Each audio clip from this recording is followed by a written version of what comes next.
Hello and welcome to The Pulse. This broadcast is live on DSTV channel 421, GoTV, channel 125, and on all our social media handles with JoyNews on TV.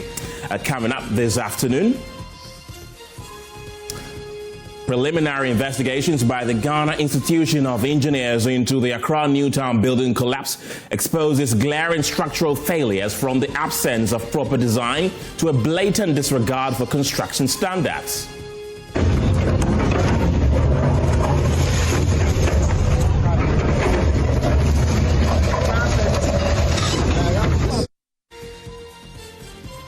We have details, plus speak to them right here on The Pulse. Also, Ghana Coalition Against Galamsey demands weekly public reports on water quality to enable Guineans to know what they are consuming, more as they warn President Mahama that his fight against illegal mining is failing, citing the loss of 50 forest reserves to Galamsey activities. We'll also speak to them right here on The Pulse. Asanko Gold Ghana has announced plans to expand operations and create more jobs in the local mining sector following the signing of a $400 million four-year contract with the robotic company. Details as the Minerals Commission reaffirms its commitment to supporting local mining companies while ensuring strict adherence to industry standards. One company cited in the 68 billion cedis government arrears special audit report has refunded more than 19 million cedis to the state. After the presentation, the company has gone ahead to refund 19.1 million cedis to the state. Contractor handling Big Push Road from Apeguso to Mpakadan dismisses claims it has only one worker, stressing that 60 skilled and unskilled workers are engaged on the project. More, as he says, 98% of drain work have been completed, 60% of culverts done, and around 15% of road sub-base finished. The Pulse is brought to you by Defendril Cough Expectorant. Defendril, breathe easy, feel better. My name is Kenneth Jesse. Stay tuned for details of these and many other stories in the next 3 hours. Good afternoon. Preliminary investigations by the Ghana Institution of Engineers into the collapsed building at Accra Newtown point to serious structural failures, including the absence of proper design and blatant disregard for construction standards. We'll hear from them shortly here on The Pulse, but first, a visit to the scene by Vice President Nana Jane Opoku-Agyeman has uncovered troubling details. The collapsed structure, a 3-story block at the Accra Newtown Experimental Basic School, has been identified as an abandoned Get Fund project initiated as far back as 2012. During her interaction with officials from the National Disaster Management Organization, the Vice President was briefed on the project's stalled history, raising fresh concerns about oversight, safety, and the risks posed by neglected public infrastructure.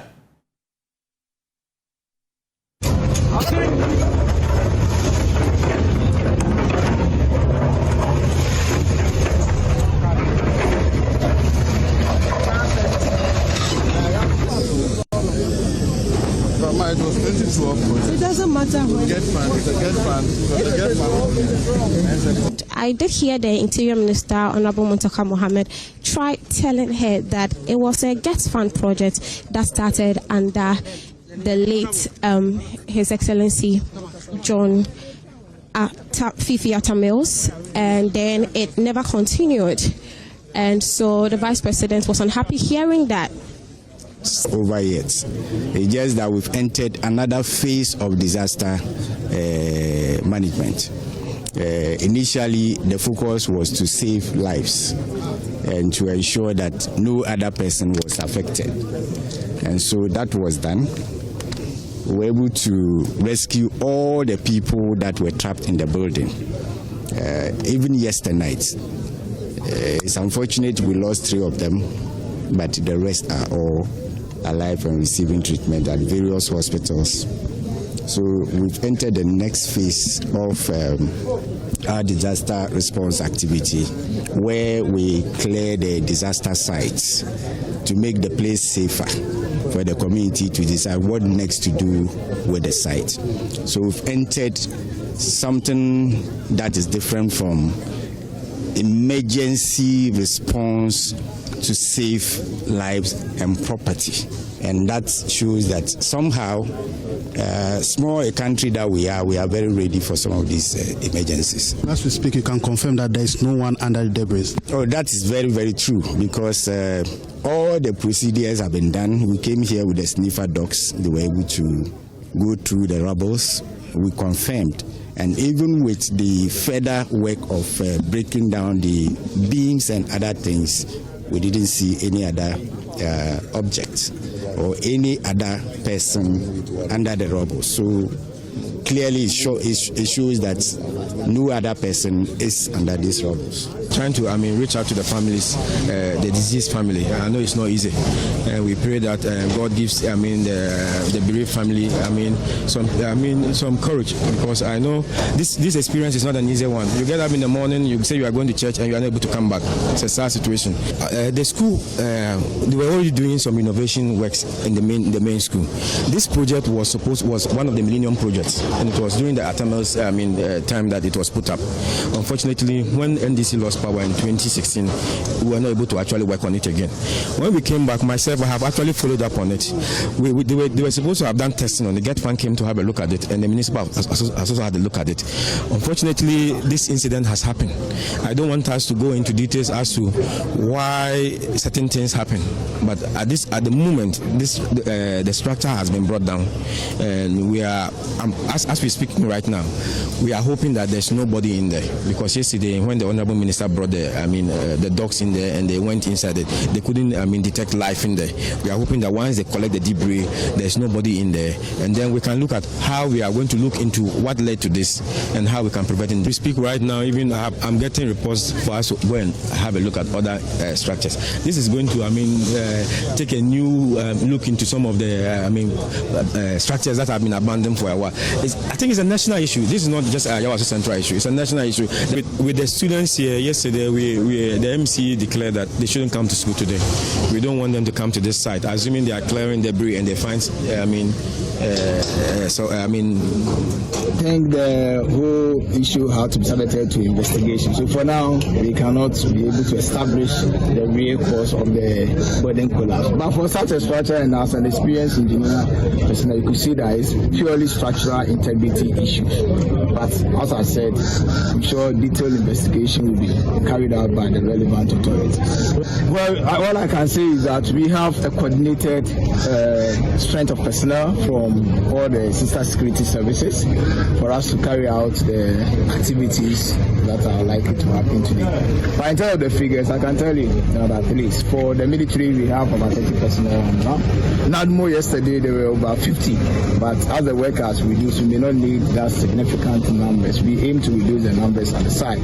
So, but the fact remains that we have adequate personnel to be able to carry out the remaining activities. Just at this morning, the information we have is that some of them are in a very stable condition. As at last night, we also heard that 3 of them have been discharged. But because we are on ground here, we have not had physical contact with these victims.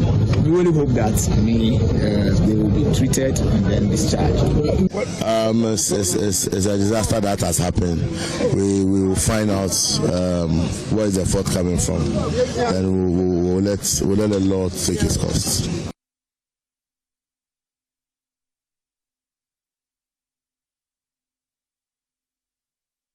Still on this unfortunate incident, Kofi recounts the moment he learned his mother had died in the building collapse. So I was around Dansuman.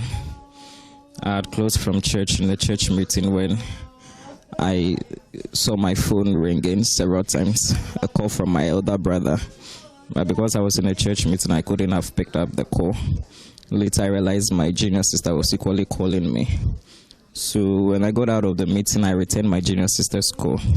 And she was just panting over the phone, telling me my mom's church, where she churches, the building has collapsed. And they've been trapped inside the collapsed building. And so there was the need for me to rush to the scene to come and see what was happening. I quickly jumped onto a motorbike to to the scene, and lo and behold, indeed what she had narrated to me on phone was exactly what I was seeing. And at the time of arrival, I realized a few people were rescued by the area boys, so to say, not too long after the rescue team arrived, and they did what they could to rescue more of the trapped worshippers in the building. Fortunately for us, my mom was the last person to be rescued from the building. And when she was rescued, we were told she was unconscious. Not knowing she wasn't unconscious. So she was actually dead. How old was she?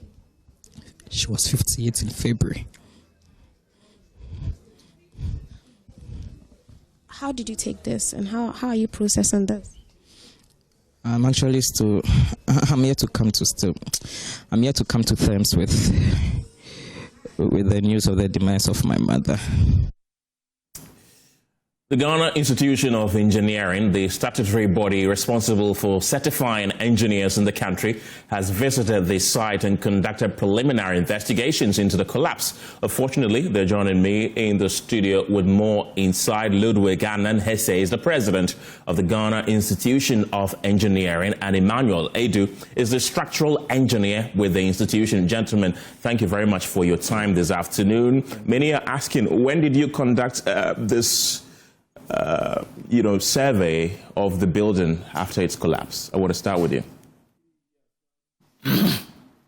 We just visited the site this morning.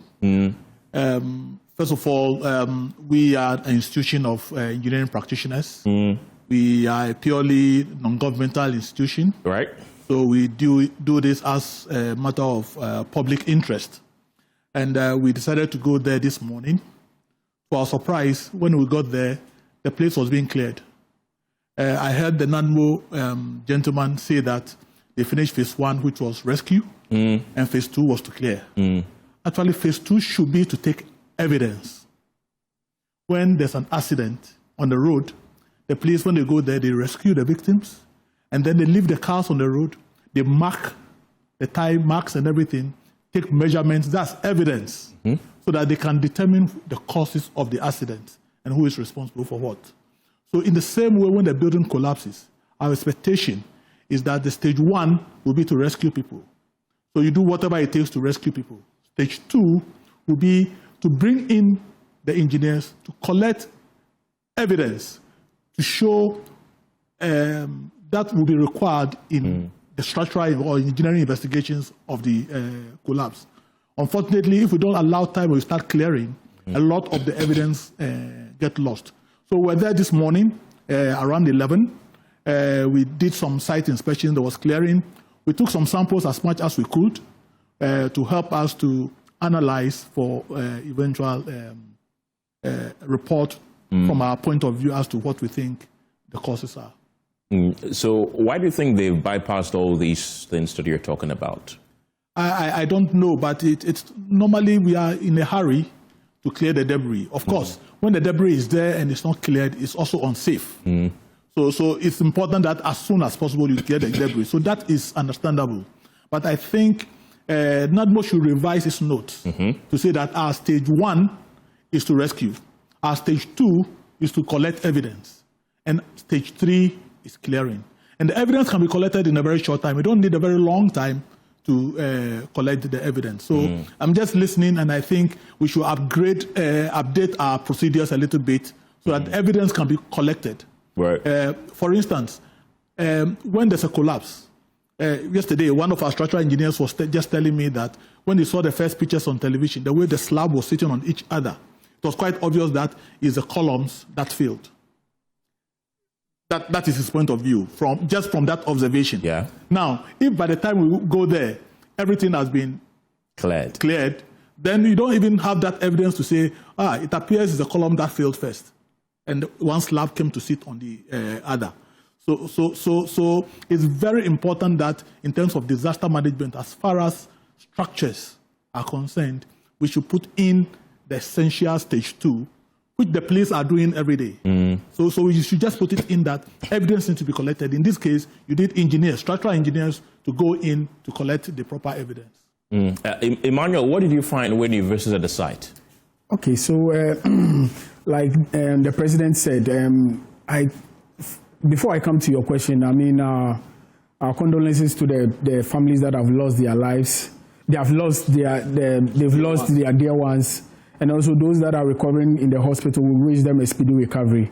So to your question, when we went there, just like he said, they started clearing. So what we did was that we took samples.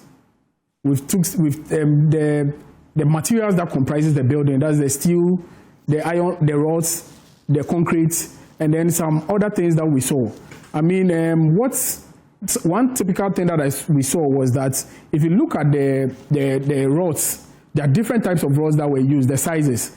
There are 16 mm, there are 12 mm, and all those things. So we took measurement of those things and we took samples. But it's always good that the first responders on the site includes engineers, because what we also realized was that the whole thing is messed up.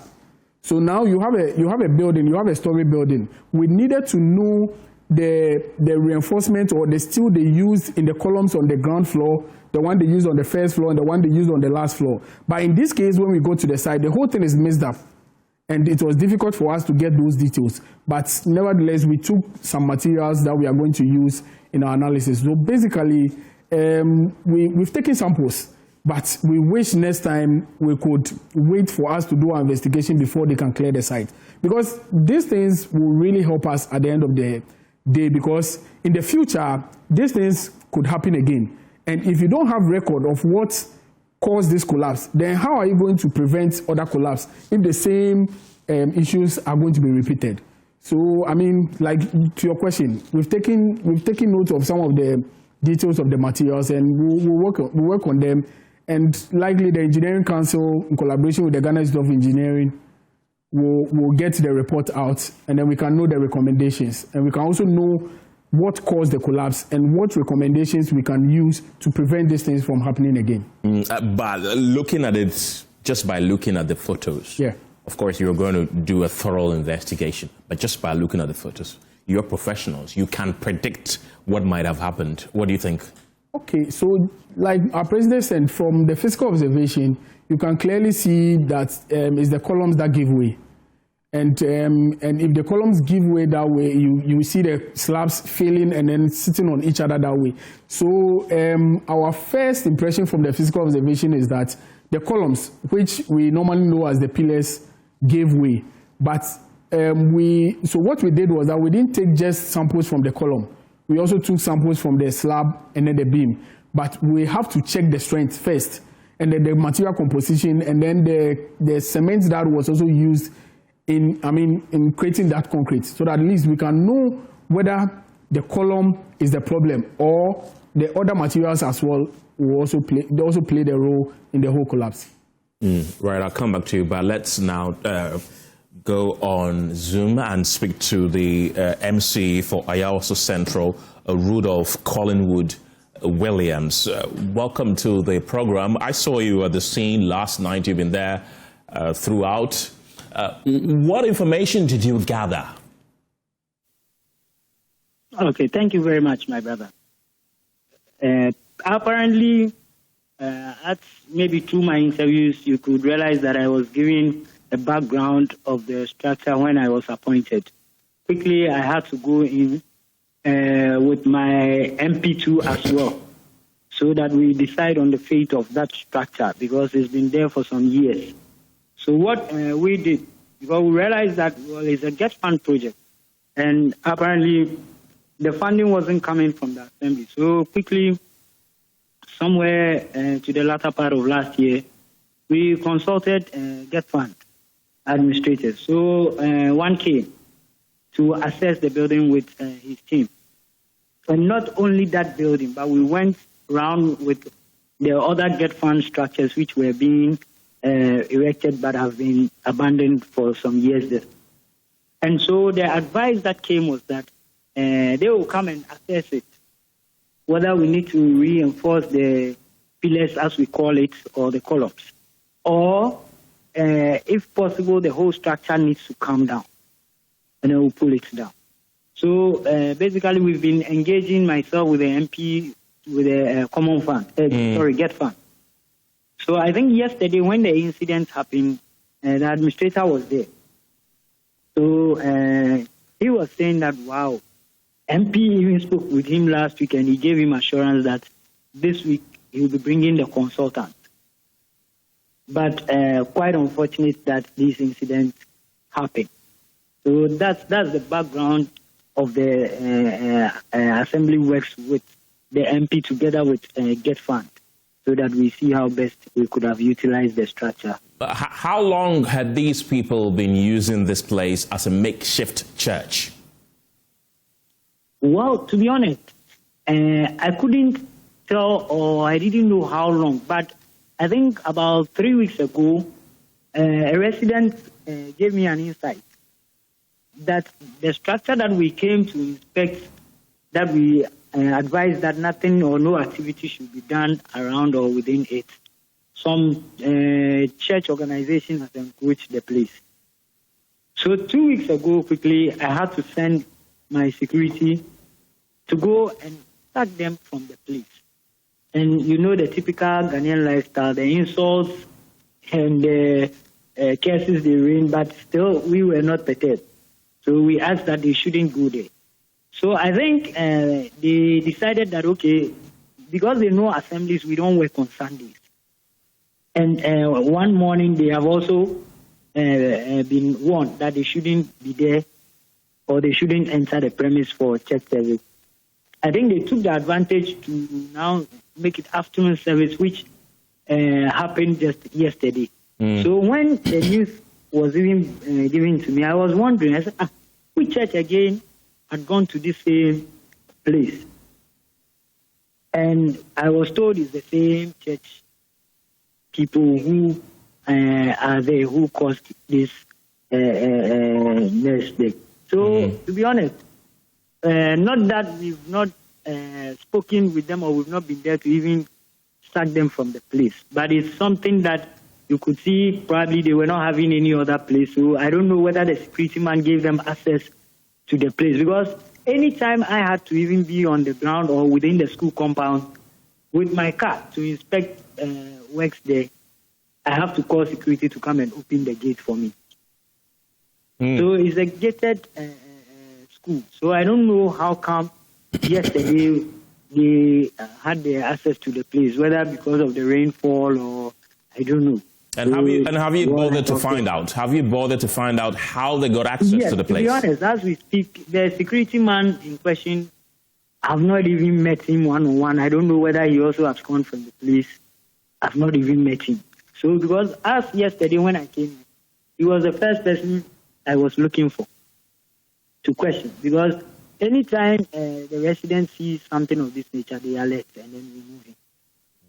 Would you admit that you have failed in ensuring that this incident shouldn't have happened, because you've mentioned that you were made aware that some people were using this place as a makeshift church, but now you tell us that you don't even know how they gained access to it. When you became aware that people were using this structure, which posed a great danger to the people who were using it, why didn't you take any pragmatic measure to ensure that once and for all, they do not gain access to the place? Thank you. You know, as I said, we instructed the security guy or the security man there that this compound is not meant, especially around that structure, that nobody should have any activity there. And more so because we went, I think last week Thursday, we were even there, and nothing shows that they come there for church activity. Because normally Sundays, you know, the assemblies, we don't work on Sundays. So they take that advantage to come around, which, to be honest, if not for yesterday, a week before yesterday, I never knew they were back there. Because normally when they come, they play music for people to know. But I think because of the information we keep getting, they stopped that. Right. So from the 2 weeks, yesterday was when the incident happened. Because a week before, last week Thursday, we were there. And there was no sign of that kind of activity within the building. Well, people are struggling and finding it hard to believe that the MC for the area, who represents the government in Ayawasa Central, was not aware that a group of members of a church were using that dangerous structure as a makeshift place of worship. First of all, there are those that are saying that you were aware, and in fact, probably monies were even paid to some people for that facility to be used. Well, to be honest with you and to be frank with you, it was yesterday and this morning that I was being given that information, that people collect money from them and allow them to use the structure.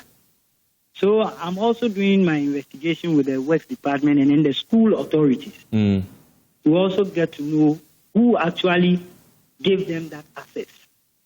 So we take action on that. Because normally I can tell you, as a young boy, I have known these kind of arrangements with schools that a lot of churches prefer to have their one-man churches prefer to have their services within school premises, especially the classrooms.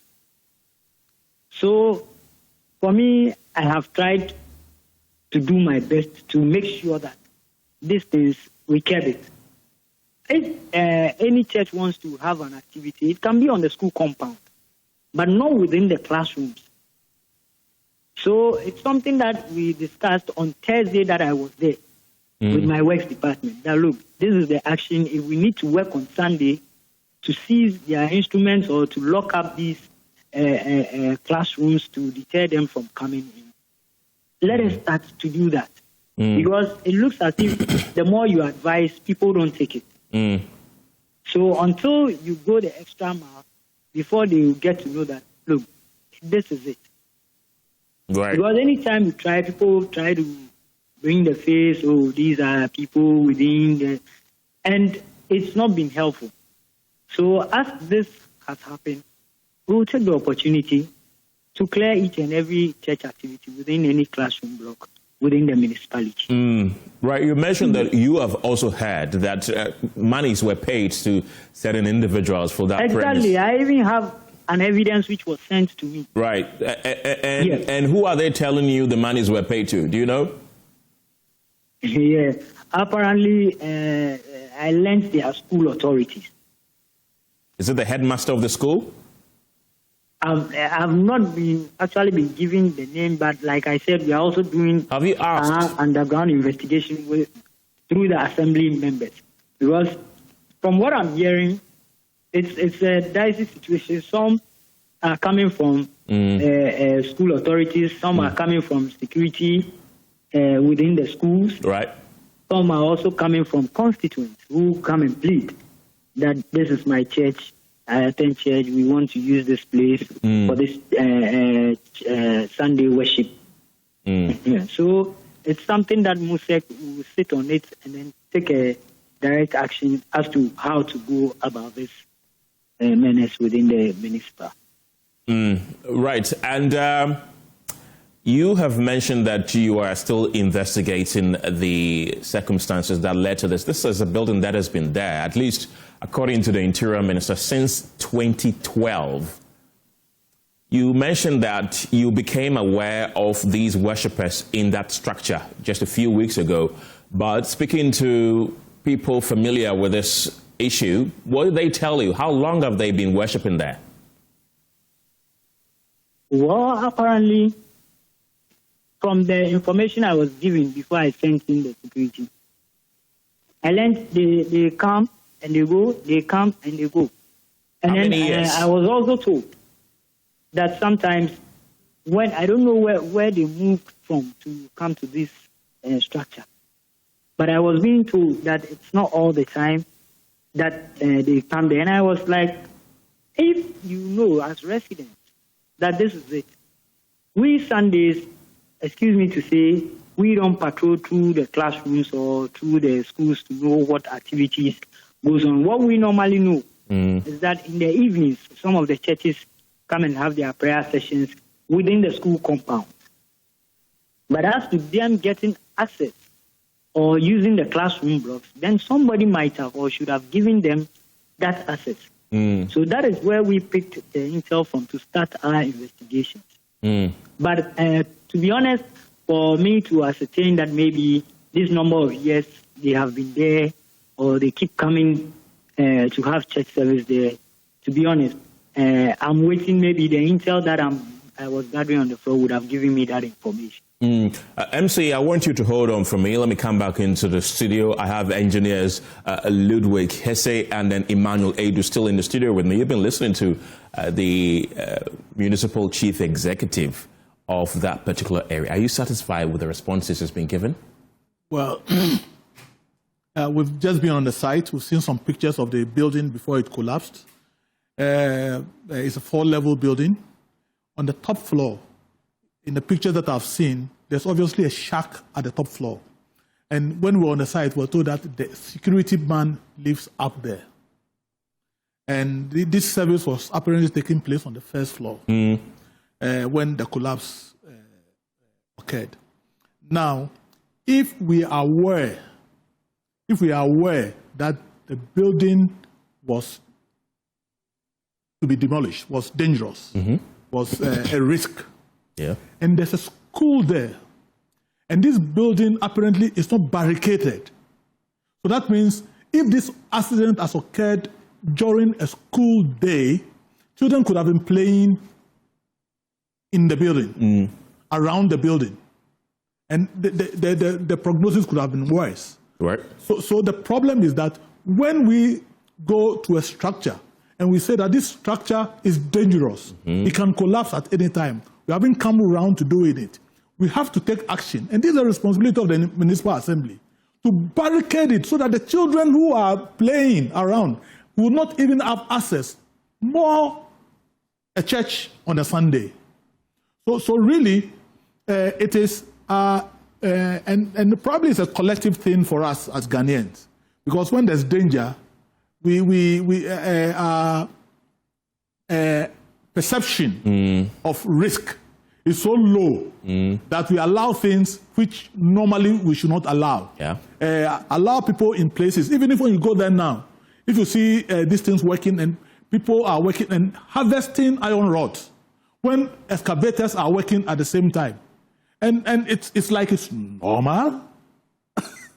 When these excavators are working, nobody who is not an operator should have access to the site that the excavators are working. But there are people with their own gas burners, hacksaws and things, harvesting iron rods.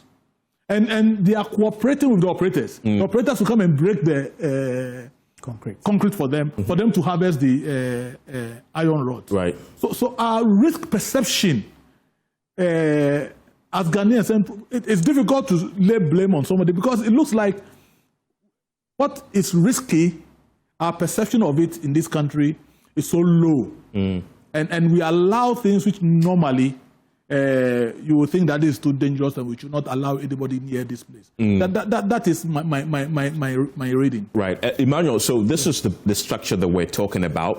And then we understand now that this is where they were. This is the first floor, correct? Yeah. Right. And the building eventually collapsed yesterday. There are about more than 30 people here. What we usually know about church services is that you have some chairs, you have people dancing and drumming and all that. Could that sort of impact that the movement that they were having have contributed to it eventually collapsing at that particular day, or its collapse was imminent? Okay, so for a building like this, for a concrete building like this, if the building, like what the building has, the collapse we have right now, is not a one day thing. You know, when a building is going to collapse, it will give you a warning. That is why the building is a reinforced concrete. It has steel in it, then the concrete comes in. So for a building to just collapse like that, no, there may be some warning signs around the building. That is why the MCE was talking about them seeing it and then, creating some awareness that nobody should enter that building. But it's the vibration on that particular day or the church activities may not be the main thing that collapsed the building. It may be a contributing factor, but it's not the main thing. For a building of this stature to collapse, it's started for a long time, and it's been there. So that is why normally we advise that the structural integrity assessment should be done, because there may be signs in the building that are telling us that this building is coming down. And if you see those signs, what I think they should have done was that not just tell the people not to go inside, not even caution tape, because caution tape can easily be removed. Yeah. They should have hoarded the whole place, right? Hoarded the whole place very, very well so that nobody can get access into it. But if you just use word of mouth, it's no, the people, I mean, like you said, we Ghanaians, sometimes we just don't, take this thing serious. So that is it. So it's not just the church service. It may be something that has started already, and that was the time for it to come down. So that means that regardless of what had happened yesterday, the building would have eventually come down. Yeah. Right. Let me go back to the MC who is still with me right now, and also joining me on this conversation. We'll get to the MC a bit later, but joining the conversation is a public safety expert, Dr. Nana-Yaw Akoda. Welcome to the program. What is your thought on this collapse in relation to the country's efforts to protect its citizens, particularly when it comes to public safety? And to your panel, and as well as your viewers. I think it's a very tragic incident. Respect and warmth goes to the families of the deceased. This tragedy is not just a structural failure. It goes beyond that. We must look at our regulatory and enforcement, aspects when it comes to building occupancies, right? This is not new. And I believe that your panelists have alluded to this, that it's not new. So we know all the challenges, all the limitations of the system that come together or that work together to eventually result in such outcomes. What we have done is we have failed consistently to address those gaps. And that's why we continue seeing these kinds of disasters day in, day out, right? Now, for a building that was still under construction, right? We believe that we'll have to have a system where there must be a certificate of occupancy, before public gatherings are allowed in this building. Was there any such thing? Is there any such arrangement in the first place? Okay, now look at the chaos on the scene right now. For an emergency situation, a crisis situation like this, where we have NADMO, Ghana Police Service, Ghana National Fire Service that are supposed to be on this site, okay, until it is, properly declared that there is no, intent to cause harm or there is no criminal motive behind the collapse. Look at how people are there scavenging for metals and other stuff.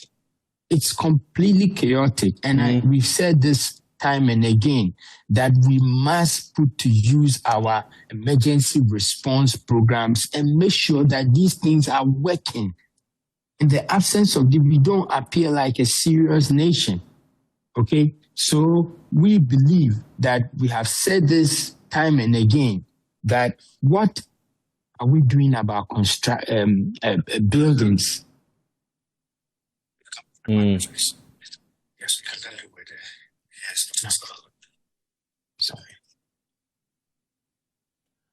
Unfortunately, we're having some technical challenges connecting to Nana-Yaw Akoda. Nana-Yaw, can you hear me now? Is it better? Right, so Nana-Yaw Akoda is a public safety expert there who is also sharing his expert opinion on the building that collapsed at Accra Newtown yesterday. We have two engineers in the studio with us, Ludwig Hesse and then Emmanuel Edu with the Ghana Institution of Engineering with us. We also have on Zoom a psychologist joining us for more on this. And let's get interactive with him. And let's try to connect the line once again with the with Nana Yao Akoda. Do we have him now?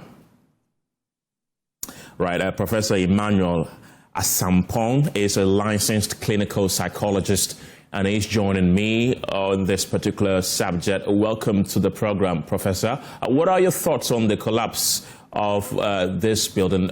We know that, unfortunately, 3 persons lost their lives. Some have survived as well. But if they go to bed today, or if they went to bed last night, what do you think will be going through their head psychologically, the survivors and the people who unfortunately lost loved ones? Right. Thank you very much for having me. First of all, I think it's important that I extend my condolences and my sympathies to anybody at all who, one way or the other, has been affected by this unfortunate incident.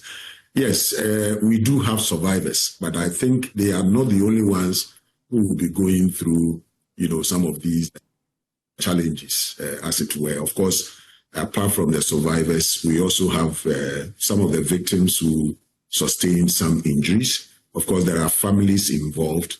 And then key people who we most often forget happen to be the first responders. These are all people who, in one way or the other, the trauma, as it were. Now, for the survivors, I think that largely quite a number of them sustained some injuries. But as far as, their psychological well-being is concerned, we need to look at, things that go beyond just the physical injuries. So, for example, we are looking at instances where people will have some, anxious moments. There is even the possibility that some of them, since it happened, and I mean all those who are involved, survivors, victims, families, and first responders, may have challenges with their sleep. Of course, we are likely to also have instances of post-traumatic stress disorder occurring. And that is usually if we are not able to, as it were, handle them properly and provide them with the needed, psychological support. So in instances like this, it is very important that we strengthen our social support system. And by that, what I mean is that for anybody at all who has anything to do, would want to ensure that they are not doing things that will cause a re-traumatization, if there is any word like that. And so, as I'm saying, we are looking at not only the physical things, we are looking at, of course, the social impact as well. Because, for all you know, people in the community will be pointing fingers at, that, this was one of the, people who happen to have been in the building. And that alone comes with, some kind of a stigma. Nobody would want to, be pointed out that you were part of, something. And so it is important we put in place the right intervention. But, even before we think through a thorough intervention, there will be the need for a psychological first aid. And that psychological first aid will include the need to ensure that these people are given, the best of care, some reassurance, and not to force them to recount what's happened. It is one of the therapies that along the line will come in as in they providing some kind of a debriefing of whatever may have happened.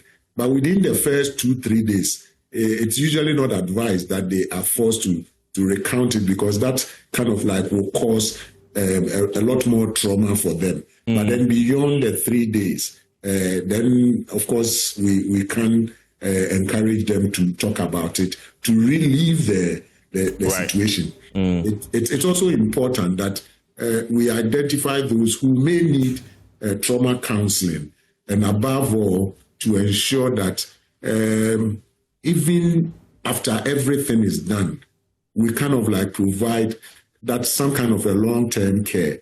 That long-term care is to ensure that anybody at all who may experience a post-traumatic stress disorder, it doesn't happen like that. Right. This happened in a residential area. Of course, we saw a lot of people troop into the area. The worshippers, were parents, siblings of other people. Let's talk about children, for instance. Children who witnessed this happen live. What is the long-term psychological effect this is likely to have on them, especially if a child happened to have lost a parent? Yeah. So I mean, that's what I talked about as the post-traumatic stress disorder. And that is why we need to provide some kind of monitoring, I mean, for these people, and not to just say that we've given them some counseling, we've given them a week or two kind of therapy, and then that's the end. These are people that we need to follow up and ensure that even when they have become adults and this situation would have passed, they still will not have, a re-experience of the entire thing again. But I think it is important that I state, quite clearly, that as a people, I think we don't learn. And that is what, engineer, my namesake, Emmanuel, alluded to. Because look, we've had several instances of some of these things happening. If you remember, we had this disaster at the Achimota Melcom. And we talked about it, gave all these things. So, I mean, and I'm sorry, but I may have to take on NADMO. NADMO should not sit down for something like this to happen for them to only react.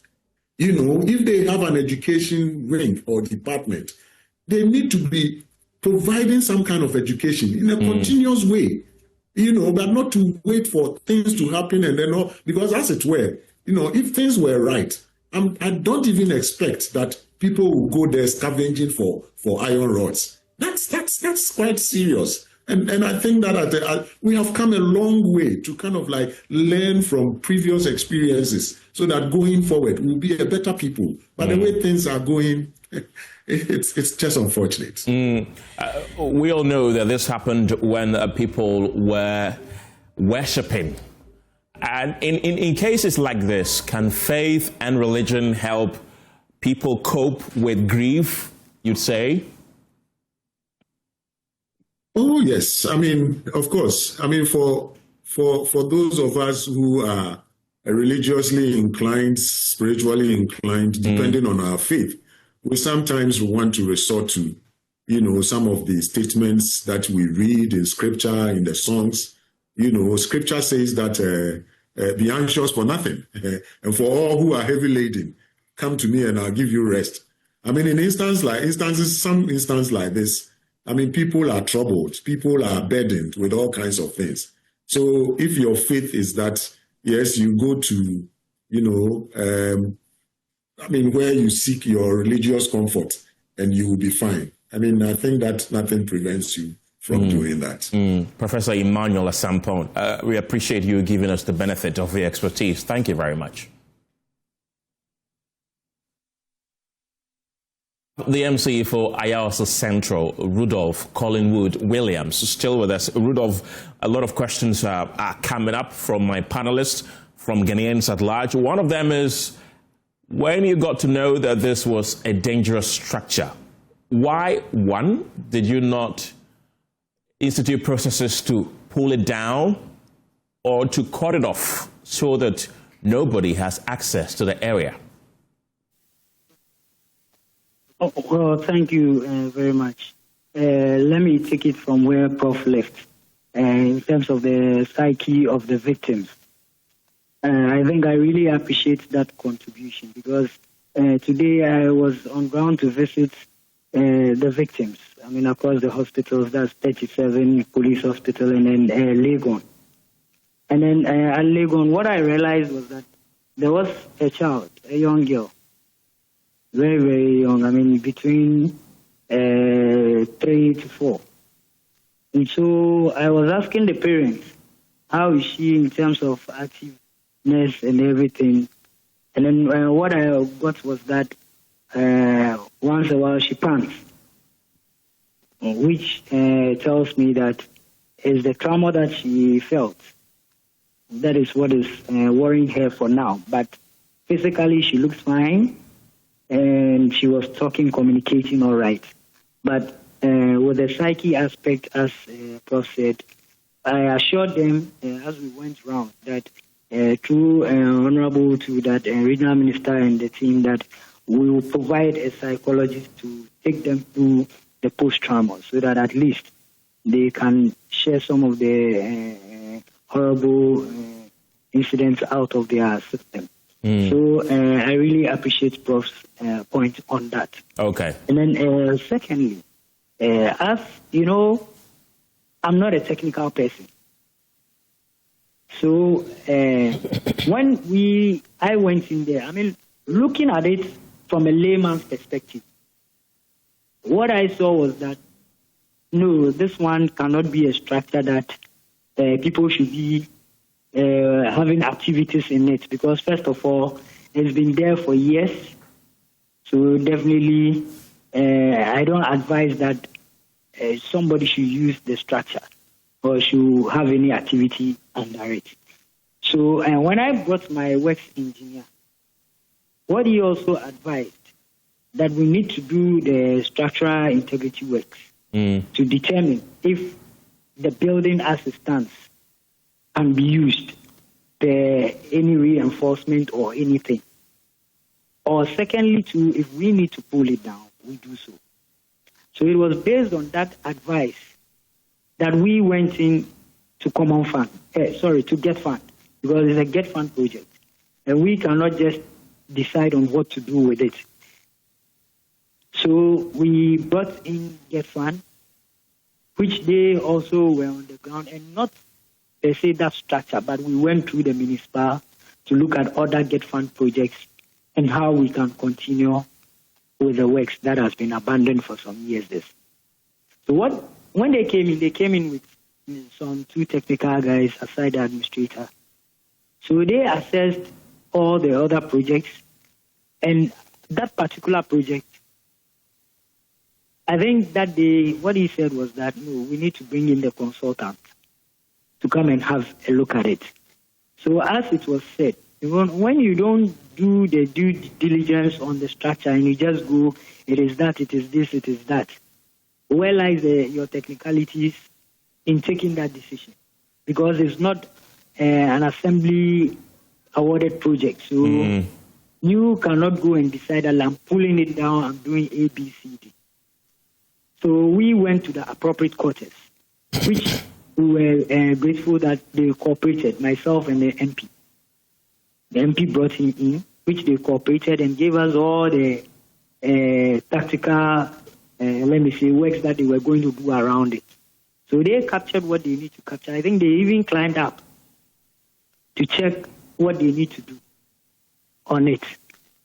So we were just relying on their information to take any action that we needed to do.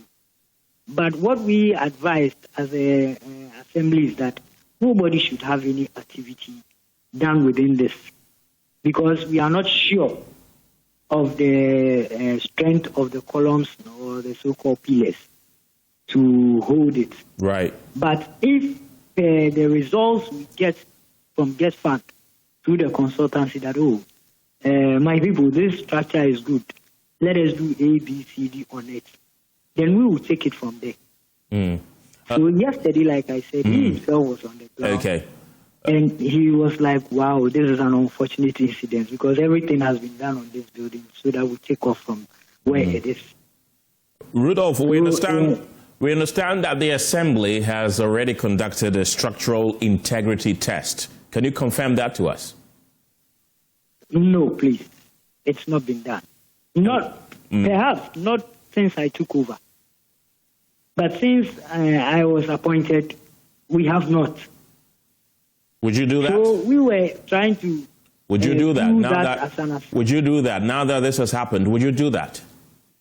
No, as engineer said, normally when it happens like this, right, AESL must come in to do the assessment, whether it's from the columns or it's from something else or material mixture or something of that sort. Because that's why I told you that we couldn't go in to say we are taking action on the structure. Because the needed, test must be done on the structure before we go that, okay, we are pulling it down, or we are hoarding, or we are doing so and so. Because most often, when you go in as a lay person and you go and take certain decisions, and the technical men come in, right? They can tell you, no, my brother, you went too far. This thing could have been A, B, C, D, and then so be it. So that's why we contacted the appropriate quarters to advise. Right. If when they came per the technical people, and they have advised that, look, municipal, pull the structure down, we would have immediately gone ahead to do that. Or maybe, okay, the structure as it seems, no. Let's, hold the whole place for further works to be done on it. We would have quickly done so. But per layman's view or perspective, I was looking at it that, no, this is not something that we need to entertain people to have activities around whilst we are waiting for advice from the appropriate quarters. Rudolph, we understand that nearby buildings also have similar cracks in them. Can you confirm that to us? It is very true. So I think one of your media guys interviewed me. So I was telling her that, look, this is not, this one, my distance is a new building from 2012. But there is an older one, which we have awarded a contract for it to be worked on. But as the contractor went on site, he noticed something. And so we asked him to halt so that we will bring in AESL to come and do structural integrity test on it. Or if we need to reinforce all the pillars within the structure, we will do so. So if you could go to that structure now, you see that we've peeled a portion which I have gone to look at. And I've advised that, no, for now, they shouldn't do any normal renovation works on it. It should be left so that we take a decision per the consulting that we will do. We will take a decision on that. Is it occupied? I understand that there are students occupying that building. Yeah, currently, I think they said they will be vacating on either Tuesday or Wednesday. But I want you to confirm to us, students are occupying that building, yes? I think yes. Students are in it. Why are you allowing that? But yes, because where the defect is, it's something that, like I'm saying from my layman's perspective, where the defect is, it's not going to affect the main structure. But looking at it, I was like, no, if we need to bring in the consultants, let them come in. Let them come and give us the assessment. Whilst I think Wednesday or Tuesday, they will be vacating. Before they will come, we are taking a decision on it, whether to pull it down or to, based on the advice they will give us, we will work with it. Rudolph, so what happens to that building as well, and the numerous buildings that you've confirmed that are indeed in similar bad shapes? Are you going to pull them down? What are you going to do? Exactly. We are going to pull them down based on the advice that will come from AESL. Because after the integrity test, they can tell us whether it can stand the test of time for some years. But if they advise that, no, we need to bring it down, automatically we will do so. Because most of the schools have been not been renovated for so many years. So when hopefully and thankfully the Common Fund came in, we decided that, okay, we are going to rework on all these schools to put them in shape.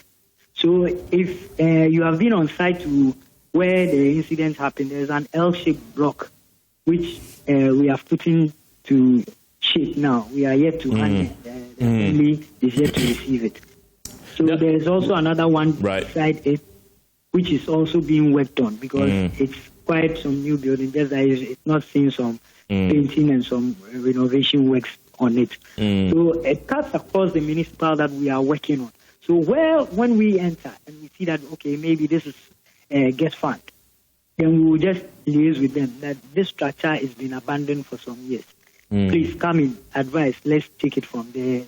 And then that's what the assessment basically we did last year. And that's how come I spoke with MP and he had to bring Get Fund in to also come and look at the rest of the projects. So we have pictures and everything on the various structures that we need get fund to advise us on it, and then we take it from there. Rudolph, beyond the school that you mentioned, there are a lot of structures within the Newtown enclave that look like the structure that collapsed. What is the assembly going to do about that? Are you going to pull them down? Are you going to conduct structural integrity tests? Are you speaking to the people who are occupying it? Really, what are you doing about those poor structures that are scattered? To be honest with you, we've gone round with announcement van to make people aware. Sometimes, well, excuse me to say, we Ghanaians, we put our lives in a lot of danger or risk that when you, the municipal or the assembly, you try to talk to them or work on it, even for them to certain structures that we don't even need them along the streets, it becomes a problem that when you advise or when you tell them, for safety, this thing shouldn't be there, this thing shouldn't be there, they look at you differently, and as if you are a monster in the system fighting against the system. Right. So I always say that if we don't enforce in a different way, if we are not being allowed to do what we have to do, at the end of the day, the problem comes and people will be looking at the assembly and will be looking at government to do the needful. But when we see the thing and we start advising or we start trying to pull or push them to their appropriate quarters, that also becomes a challenge and endangers our own lives. So for me, I have started some works with my demolitions. Right. Though I don't do it on camera and all that, because the more you bring in the media, the agitation goes up more. So I have done within the Alajo market, the Alajo railway site and all that, trying to put those things in shape. Very soon I'll be hitting Malata and along the streets. Because when school children are even passing currently as we speak, they are always on the streets. They don't even have any walkway. These structures you're talking of, we enter, we talk to landlords, as if we just want to antagonize them. So for me, I have taken that stance that I'll be doing these works within this April. And then the schools, once I've gotten the opportunity, I'll use your media, please.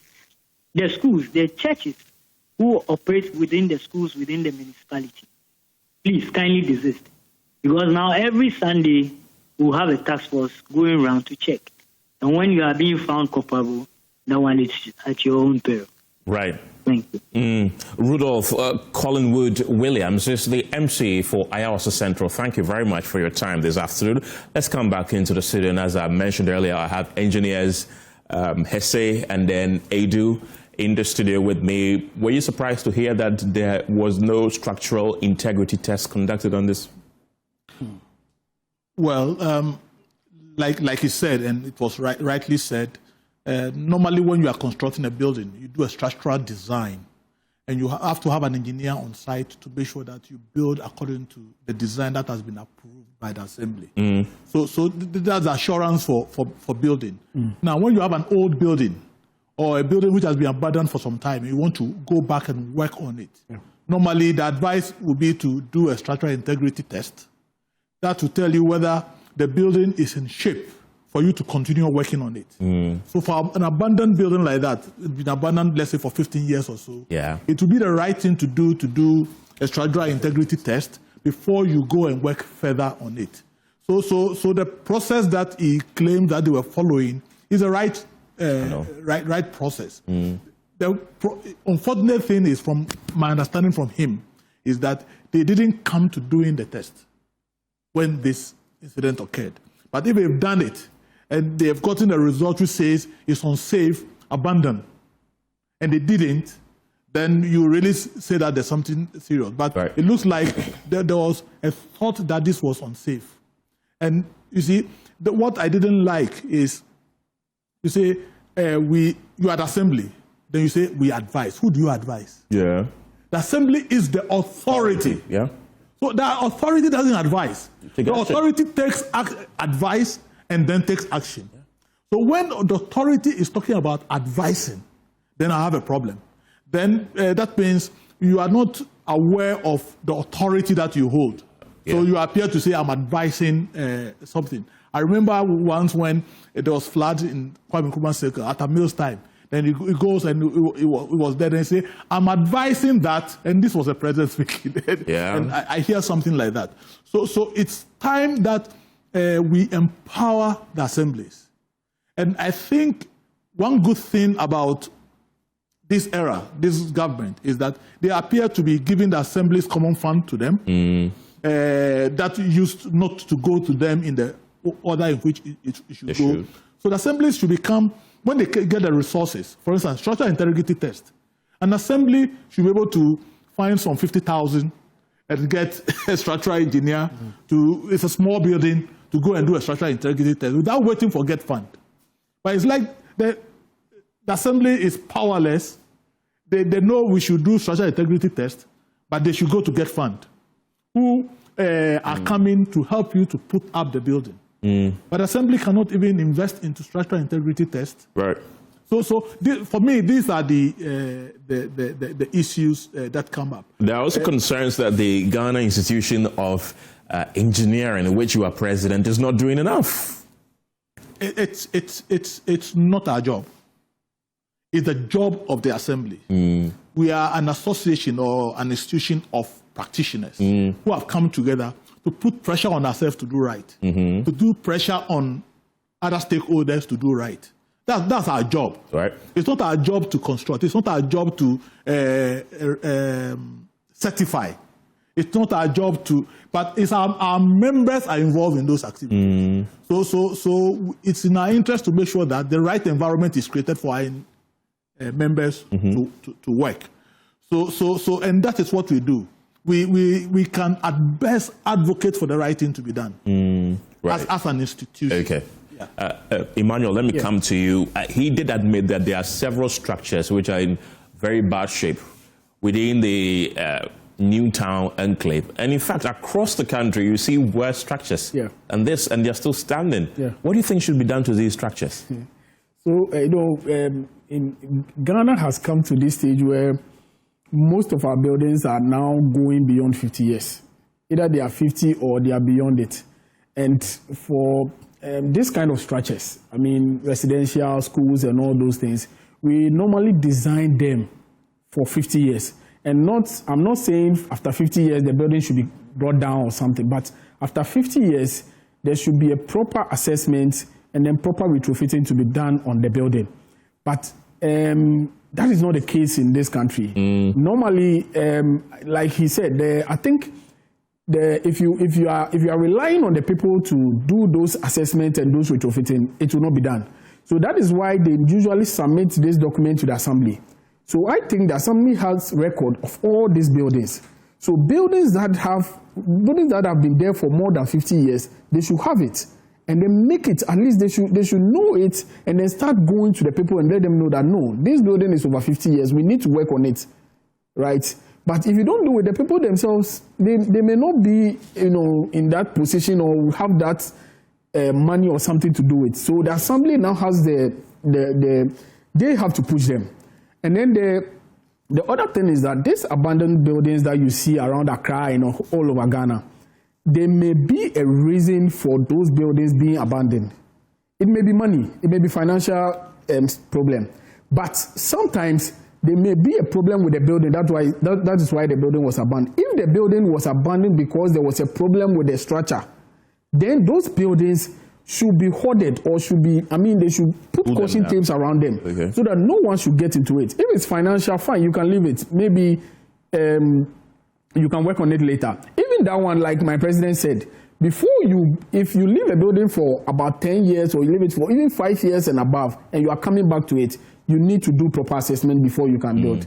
So personally, I think the assemblies should go around, look at all these buildings, and then let's do this assessment very well before any construction. If the building has to come down, if they have to demolish it, then it has to be done before we face these casualties. It's not good. It's not good for the country's image and everything. Emmanuel Adu is a structural engineer with the Ghana Institution of Engineering, and Ludwig Hesse is the president of the Ghana Institution of Engineering. Gentlemen, thank you very much for that insight. Thank you. Thank you very much. Thank you very much. You're still watching the polls here. Now, concerns over the NDC majority's rejection of a motion to probe the gold for oil reserves policy show no signs of easing, as Suhum MP Frank Esiedu-Bekwin signals the matter is far from over. He warns the minority remains determined to pursue the issue and will revisit it if it returned to power. The motion, debated on Friday, the 27th of March, sought to establish an inquiry into the design, operation, financial performance, and cost structure of the policy, but that was blocked by the majority. Esiedu-Bekwin is now questioning the decision, arguing that if there is nothing to hide, the probe should not have been resisted in the first place. The Suhum MP, who is the deputy ranking member on the Employment Committee and a member of Parliament's Budget Committee, is joining me right now via video link. Welcome to the program. Why should this blocking of a probe by the minority be an issue at all?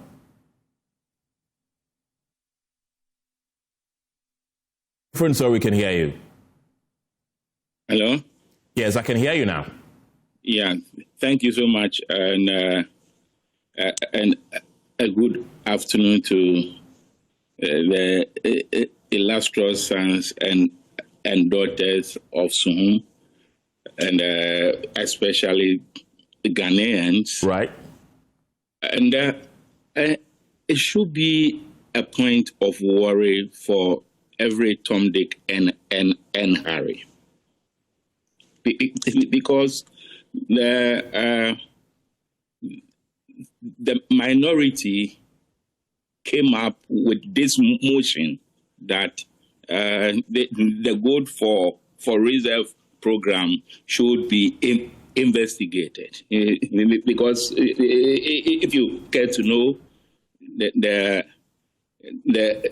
IMF said that Ghana has lost $214 million as far as this program is concerned. And indeed, it is prudent if and only that you are a well-meaning Ghanaian and you believe in a reset agenda, right, that was espoused by His Excellency John Dramani Mahama. Then you have to be worried that Ghana has lost a whooping sum of $214 million, and the majority, the super majority of our parliament is not worried.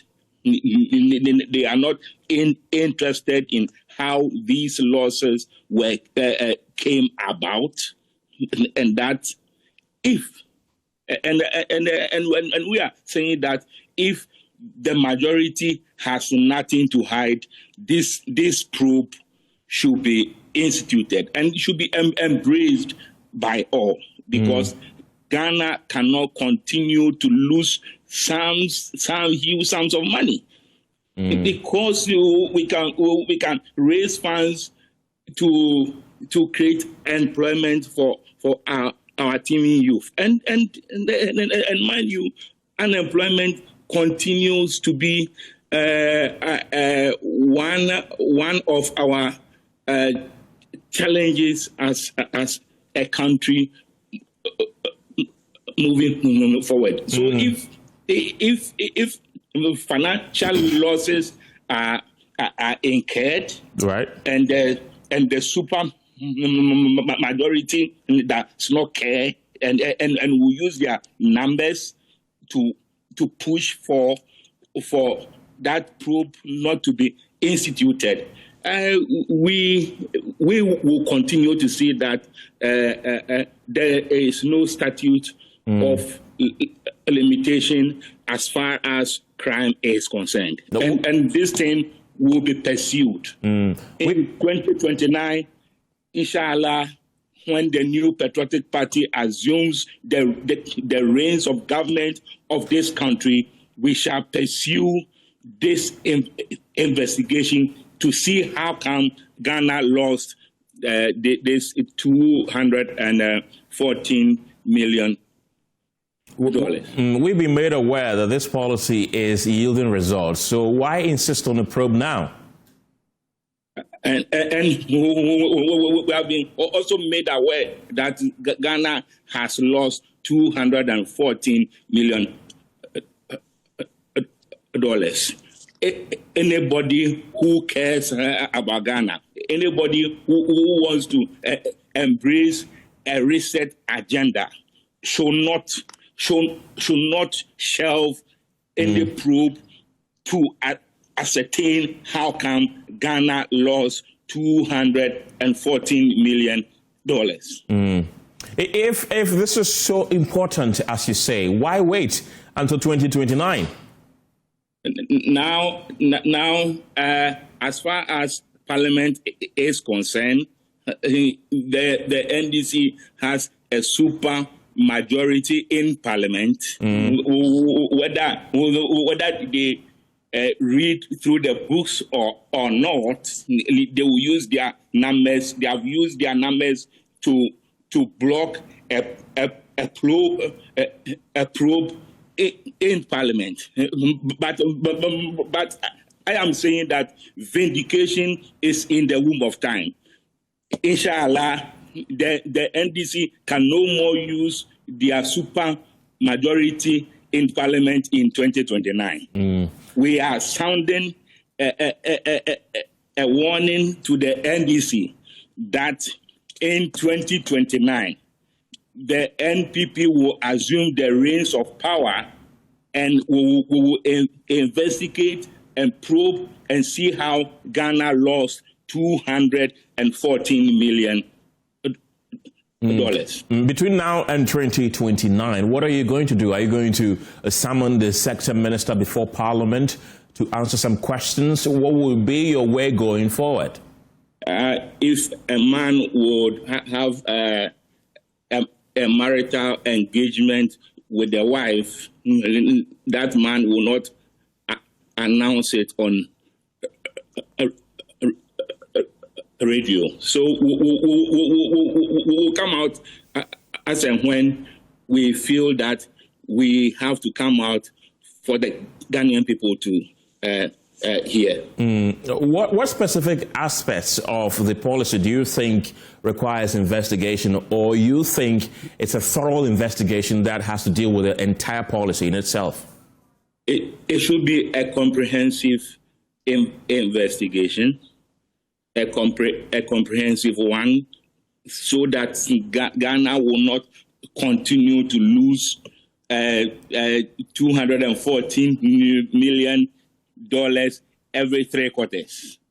We cannot continue to be losing this money. And look, we have to be scared because unemployment is staring at us.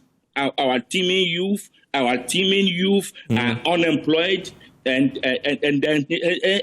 we should be worried how we are wasting funds. We are losing funds that could have been channeled into other sectors to create employment for our teeming youth in Ghana.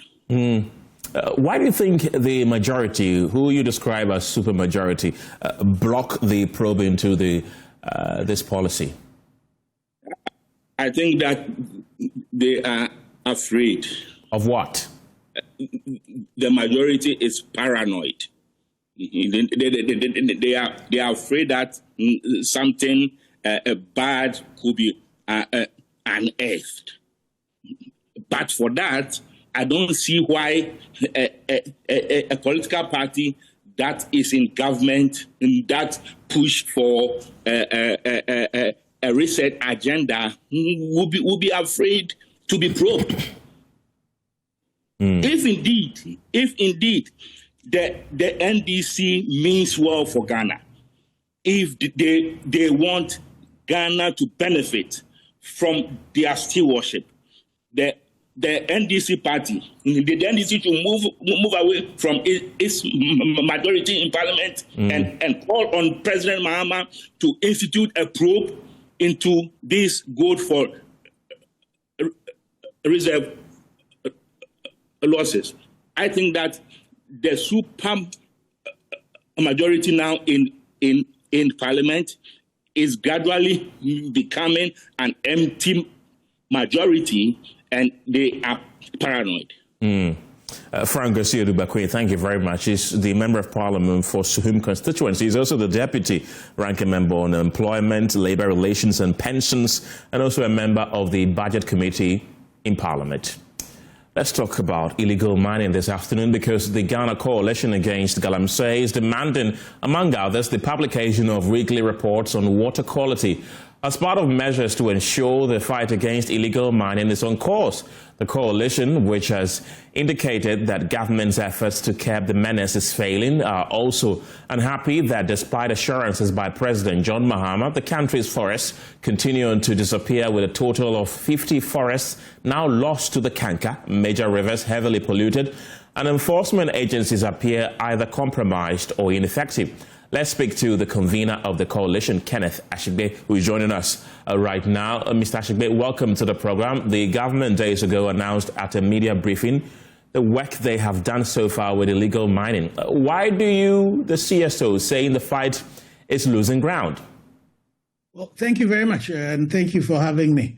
We, in the release that we did, well, we acknowledge the work that NIMOS is doing. But however, you know that in all of this thing, it's the data that should be supporting it. Even in at the NIMOS engagement, you know, if you take some of the issues that they raised, you take the issues around prosecution, for example, they tell you that prosecution is not in their bosom. So they might be doing their work and doing the arrest and all of that, but prosecution is not in their bosom. And we know the challenges that we've had with prosecution. NIMOS again tells us that they have, I think it's about 1 or 2 permanent bases that they have deployed. But we know when we met His Excellency in October last year, they had promised that they were going to set up bases in all the 21, areas that they had indicated. That had not happened. In NIMOS's presentation, again, since that is your focus they tell us about the fact that when these foreigners are arrested, they then are handed over to immigration and they are deported, and they are tracking them from China. But you and I know that the laws, if you take Act 991, it talks about the fact that these foreigners are engaged in illegal mining. What it is done is that you prosecute them, they serve their sentences before you deport them. And again, we see that NIMOS continues to get a lot more Chinese people coming in. If you keep on deporting these people, as Shawan has showed us that you deport them, they are able to find their way back into this country. That is not going to succeed. And so what we have done in the 4-page statement that we've issued is actually listing out particular things that we believe that His Excellency the President should be able to put his finger on, so that this particular canker, I just returned from the Ashanti region, and if you take I was in Anyamfuri and Obuasi, if you look at the Ofin River, it's complete, the turbidity is so bad, and again, it's not, there's the reason why we need to make sure we're publishing water quality results, so that we can carry all citizens with us to be able to support, the Minister for Lands and Natural Resources, who seem to be doing, and NIMOS himself, who seems to be doing a good job, and even the president himself, who in some of the areas have indicated the right things to be done. But there are other things that we need to be able to win this fight. Currently, as we speak, the data on the ground does not show that we're winning this fight. I'm looking at some of your recommendations, and you've recommended, among others, the resourcing of the Forestry Commission, a freeze on small-scale mining licenses, and the protection of environmental activities. Do you have timelines for these requests, considering they are not the first time you have made these recommendations? Well, again, it is these things need to be done as soon as possible. Some of the things that we are mentioning are things that we raised with His Excellency the President when we met him in October. For example, the issues about publication of water quality, it's something that we have asked for, and and we know that when we submitted our petition to His Excellency the President, as well as that was submitted by the Catholic Bishops Conference, and even the chamber that I work, we also submitted. His Excellency passed those reports to the Minister for Lands and Natural Resources, who then in turn set a committee, a technical committee that looked into that and have made recommendations to His Excellency the President and some recommendations to some particular ministries and all of that. So the decisions on some of that should be done immediately. The issues around resourcing the Forestry Commission, it's something that needs to be done. You know, the issues around revocation of EI 144, for example, that should not take too long to do. Interestingly, the board of the Forestry Commission itself is asking the president that we need to support, in as much as we're talking about Galamsey, even the issues around the Achimota forest needs to be dealt with by revoking that EI 144. And then when it comes to the issues of the chamfans and the water bodies, you know, the thing about it is that there are laws already in place, you know, that proscribe the issues of chamfans. Recently, we saw the EPA, you know, get working together with some of the people in the port of Tema, confiscate some plenty containers that were containing chamfans. But again, you know, multimedia, you did some expose where the Amancia Central MCE, for example, is collecting money from one leg and chamfans. And so if already government itself has said this is proscribed and is trying to prevent it from coming in, why is it that this particular MCE has still not been interdicted? And what is happening to the investigations that the Minister for Local Government as well as the Ashanti Regional Minister promised that? So those ones are things that have to be done immediately. We've also heard NIMOS say that by the first week of March, they have seized 94 excavators, destroyed over 3,000 chamfans, seized 59 weapons and arrested over 200 persons involved in Galamsey, with the majority of them being Chinese national. Are they enough?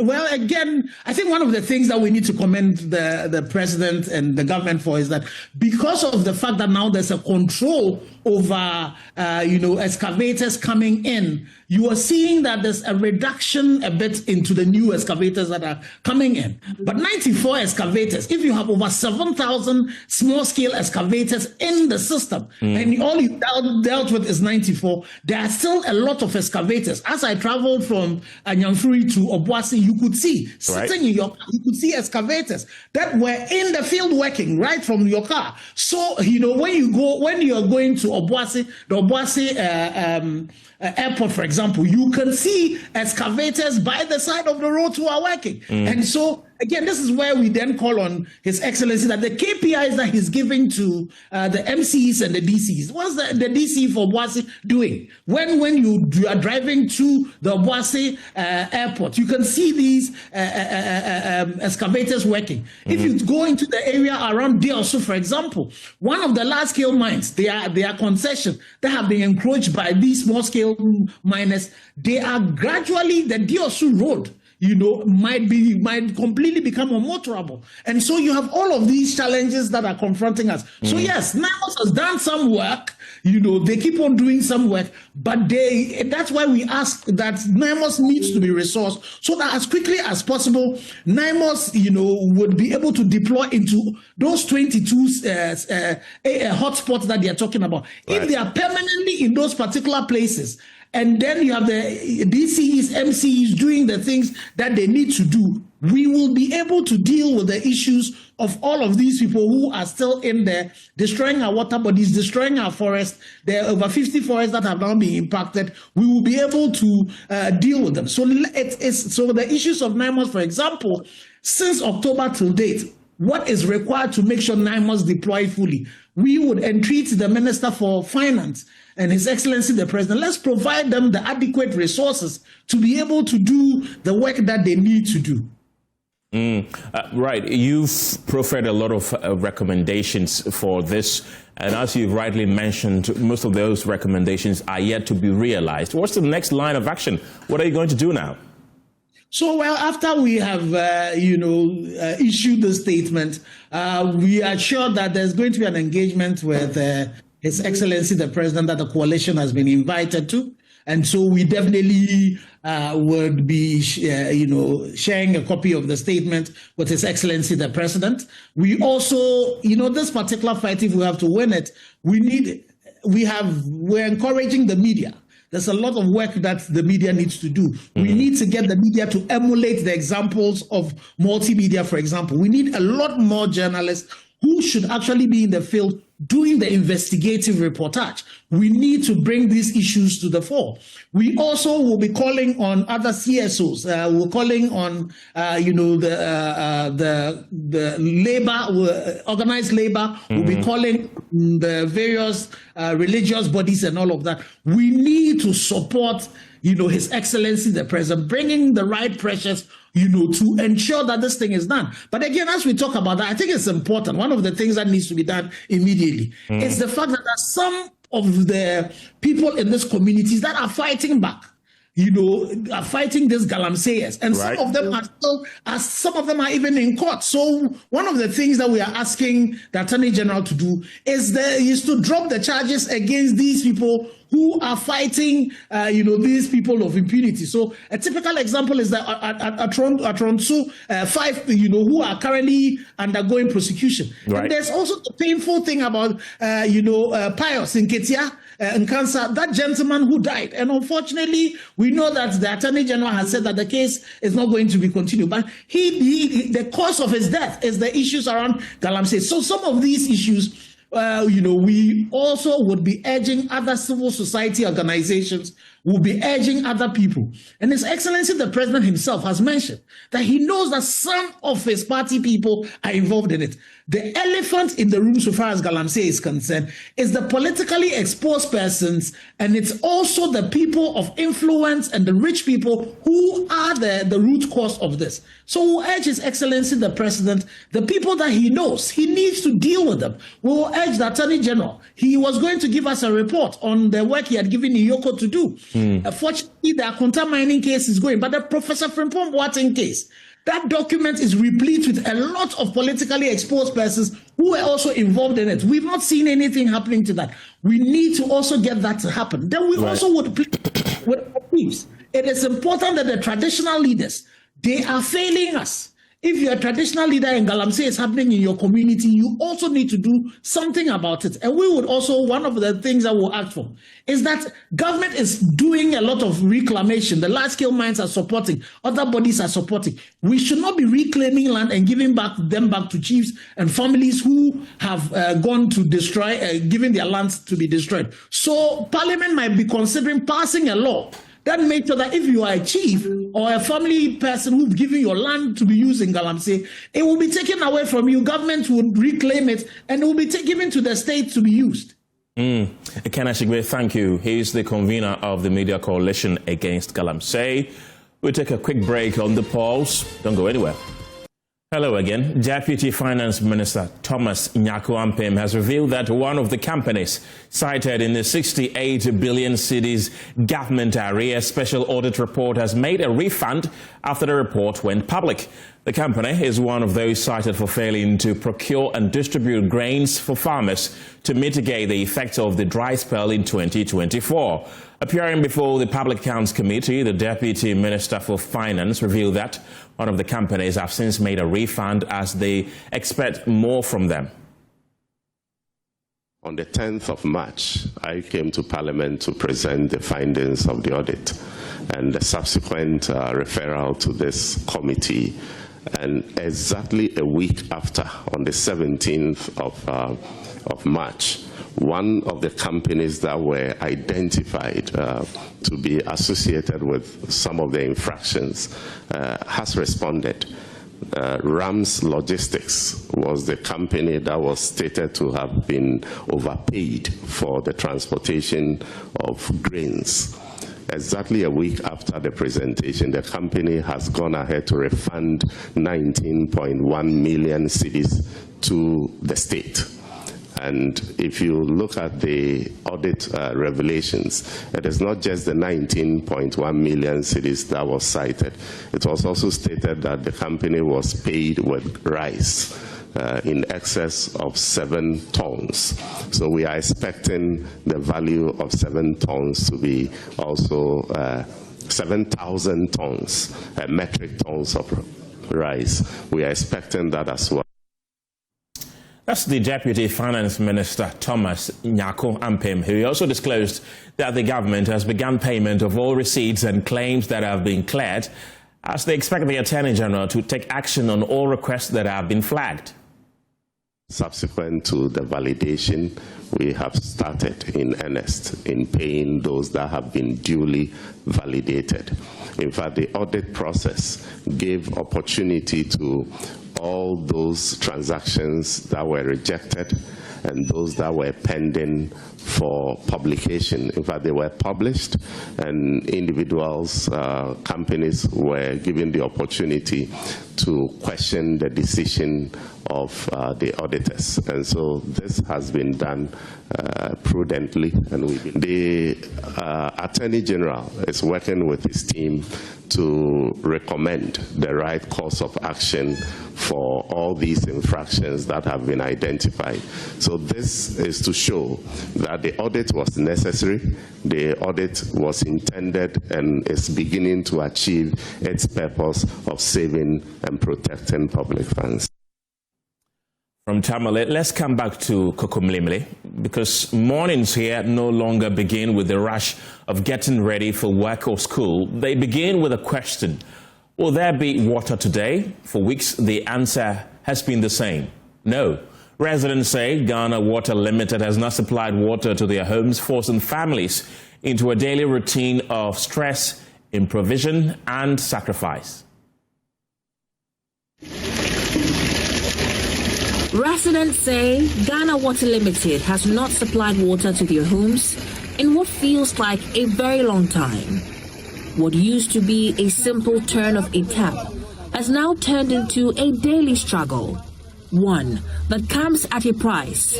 A gallon of water, once affordable, now sells for as much as 1 cedi 50 pesos, stretching already tight household budgets. We have a tap in the house, but for about 2 months now, there hasn't been any water flowing through it. So we come here to fetch water. Last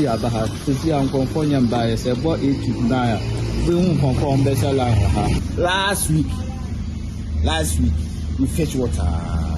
This one is not a Ghana water, it's from we suffer. Not in this area. Malata people will come, Kokomeme will come, Newtown people will come, they will bring a car over, they will bring gallon. So if you want 1 gallon, say go and make your food safe. You can make a lie. Before we get water. So that one is disturbing us serious. It means choosing between water and food, between bathing and saving, between running a business and shutting down for the day. Aisha knows this all too well. She sells water for a living.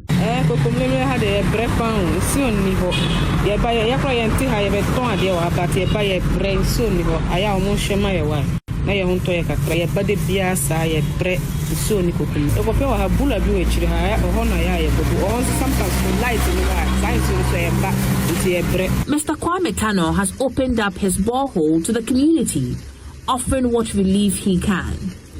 Buckets line up at his gate as neighbors take turns to fetch what has become the most precious resource in the area.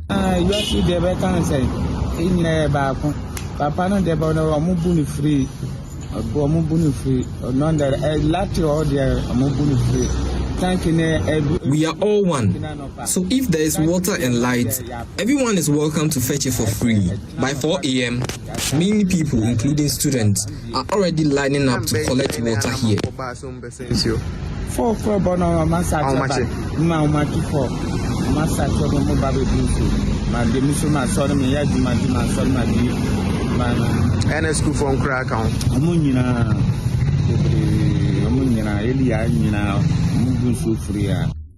It is an act of generosity, but also a reminder of a system under strain. Residents are calling on authorities to act, restore water that flow, to bring back normalcy. We will plead with the authorities to fix the issue for us. A gallon costs about 1 cedi 50 pesos or 2 cedis. How much are we going to spend to cook or bath? eti mu ma ya mu akakra esre wo epam che nyakofo ne ba pam chew se nsuo ma enya nsuo atase go ne be dware kura de be si niema enya enti esre mo esre me. In Kokomlemle, the water crisis is no longer just about supply. It's about survival. Collins Frimpont's report, read to you. Our traders at the Tetequashi Arts and Crafts Center are demanding compensation after over 100 shops and restaurants were demolished. They claim the demolition was carried out by a Chinese company without any notice. There's more in this report. Excavators crushing through shops belonging to sellers that have plied their trade at the Tetequashi Arts and Crafts Center in the Ayawaso West constituency for decades. Over 100 shops and restaurants were demolished by GSL International, a Chinese company, clearing the area to develop a new structure. The traders, who were visibly unhappy, say they were not notified. Zara Nikwe, who helps run a sister's garden center, says the demolition was carried out despite ongoing court dispute. We went to court and the case is still in court. We were there, our security called us and said they had brought bulldozers. No notice, nobody gave us notice to even remove our things. Alcoholic traders are demanding to be compensated for their losses and given a new location for their wares. We are pleading with government to, one, give us a new location, and secondly, I think this is illegal. We need compensation. Mr. President, we are pleading with the government to show us how we're supposed to pay our children's school fees and settle our loans. For now, they're unsure how they will survive the days ahead. For JoyNews, Evelyn Ampa's report, read to you. Mining giant Asanko Gold Ghana says the landmark agreement signals renewed confidence in Ghana's mining industry and its potential to drive employment. The company projects the deal will generate about 3,000 direct jobs and 5,000 indirect jobs, while also promoting skills development and supporting host communities. Speaking at the contract signing ceremony in Accra, Managing Director Charles Amwa noted that the partnership strengthens the long-standing relationship between the two companies. Asanko Gold Ghana Limited has entered into a $400 million contract with Rabotech. This builds on long-standing relationship and reflects the next phase of our work together. It also allows Rabotech's strong performance over the first 2 years of the existing contract, giving us confidence in their capability to take on this next phase. This is not simply a contract. It reflects a clear business decision that supports Ghana's local content agenda and retains more value within the country. Fundamentally, this is about creating jobs, building skills, and strengthening Ghanaian business to operate at the scale and standard this industry demands. Through this partnership with Rabotech, we are advancing that approach by creating employment, strengthening local capability, and building skills that will sustain livelihoods well beyond this contract. Not just participation, but capability. Not just jobs, but skills that endure. Under this arrangement, we expect to support approximately 3,000 jobs, direct jobs, and 5,000 indirect jobs. We've also been hearing from the Chief Executive Officer of the Minerals Commission, Isaac Tanda, who has praised the collaboration, describing it as a significant step towards strengthening Ghana's domestic mining sector. No doubt that with opportunity given, they will excel. And it's not surprising that Guinea, Mali, Mauritania, Burkina have all extended hand for this great company to provide their services to them. So for us as a government, we are ready to support. We are ready to support anybody who wants to obey our rules and follow our regulations. We are ready to support any Ghanaian companies who is willing to take the bold step to the next level. This is all we have. This is the opportunity for us to groom and grow local people to the level that we want them to be. So, EVP, MD, and CEO, you have our support. I will do everything regulatory possible to make sure you succeed. Build Managers Limited, the contractor handling the Big Push road from Apeguso to Mpakadan, has dismissed claims that it only has one worker, stressing that 60 skilled and unskilled workers are on site. During a media assessment tour, the project manager, Jonathan Wutsika, said the company has made steady progress on the 9-kilometer contract, with 98% of drain work completed, 60% of culverts done, and around 15% of road sub-base finished. Maxwell Akbaba has more. Earth-moving machines actively working on the 9-kilometer Apeguso Mpakadan road. The project has come under scrutiny following reports that the contractor has only one staff member, an assertion road engineer Jonathan Wutsika strongly dismisses. According to him, about 60 skilled and unskilled workers are currently engaged on the project. Francis Kevin Nanakojo is the material engineer. And beside me is also Alfred Sabikumi. He's the geomatic engineer. Then we have with me Stephen. He is the chief grader operator. And we have Mr. Alesi. He's also material engineer assistant. Today being Sunday, and as I said, we are just doing some research, and there are some people who are also on the field. So the claim that one person is working here is okay. When you come to BML, so we call it Build Managers Limited. You know, it's a company of high capacity and of good standard. Not withstanding that, I want to tell you that if somebody should make a claim that one person should be able to do the caliber of work we are doing here, you know, that should tell you that maybe the person lacks information, and also the person does not really appreciate the work that's going on here. One person could not have done this. One person could not have done this work. So, based on our capacity, even without any financial mobilization, anything, but look at what we have done. That should tell you the kind of the capacity of the contractor and the commitment to the Big Push agenda.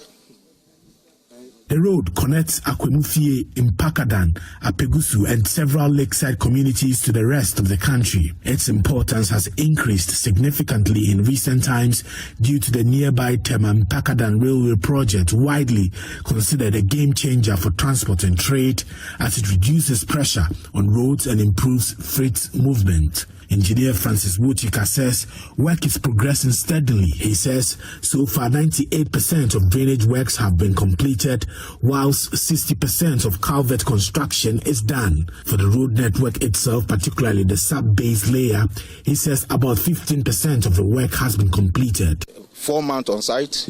When it comes to the drains, we have done 98% up to today.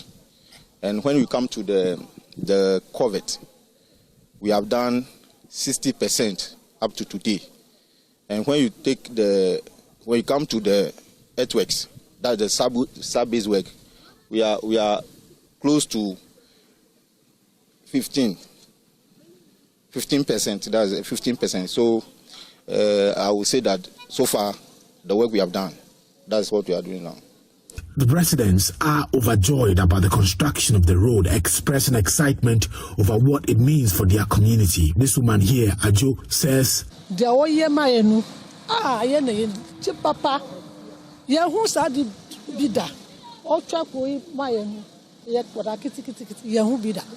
she says, I've not seen anything like this since I was born. This is the first time I've seen a road being constructed in this community. God bless the president and may he live long, she said. And assessing healthcare in the Bosomtwe district of the Ashanti region is now a torturous and dreadful journey as a 6-year abandoned and dusty road project leading to the only hospital in the area is complicating health care delivery and increasing respiratory tract infections. Pregnant women are forced to spontaneously deliver on the bumpy road, posing serious health risks, while many children battle respiratory conditions. Not only are motorists squeezing their incomes to service and maintain their vehicle, hospital equipment is now clogged with dust, with risks of misdiagnosis and compounding the hospital's finances. Emmanuel Bright-Kweku was in the community and filed this report. Comfort is in her late weeks of pregnancy, waiting patiently and eagerly to see her bouncy baby girl's face. But this journey did not come easy. She has had to endure the excruciating pain of labor, compounded by weeks of a dreadful bumpy experience on the Lake Bosomtwe Road to access the only hospital serving her and many other pregnant women in her community. The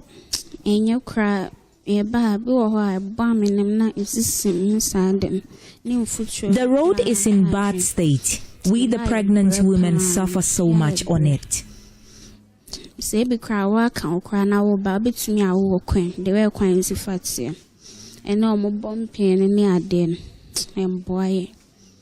Beyond the walls of the St. Michael's Hospital lies the only major highway stretching through the Bosomtwe district of the Ashanti region.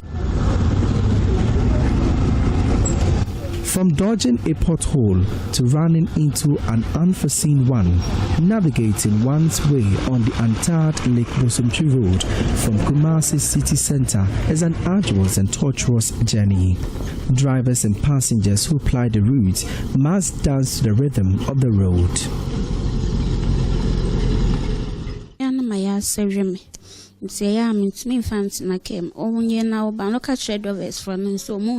I have abdominal pains, so I'm unable to use the road. Because of the road, I don't visit the hospital frequently.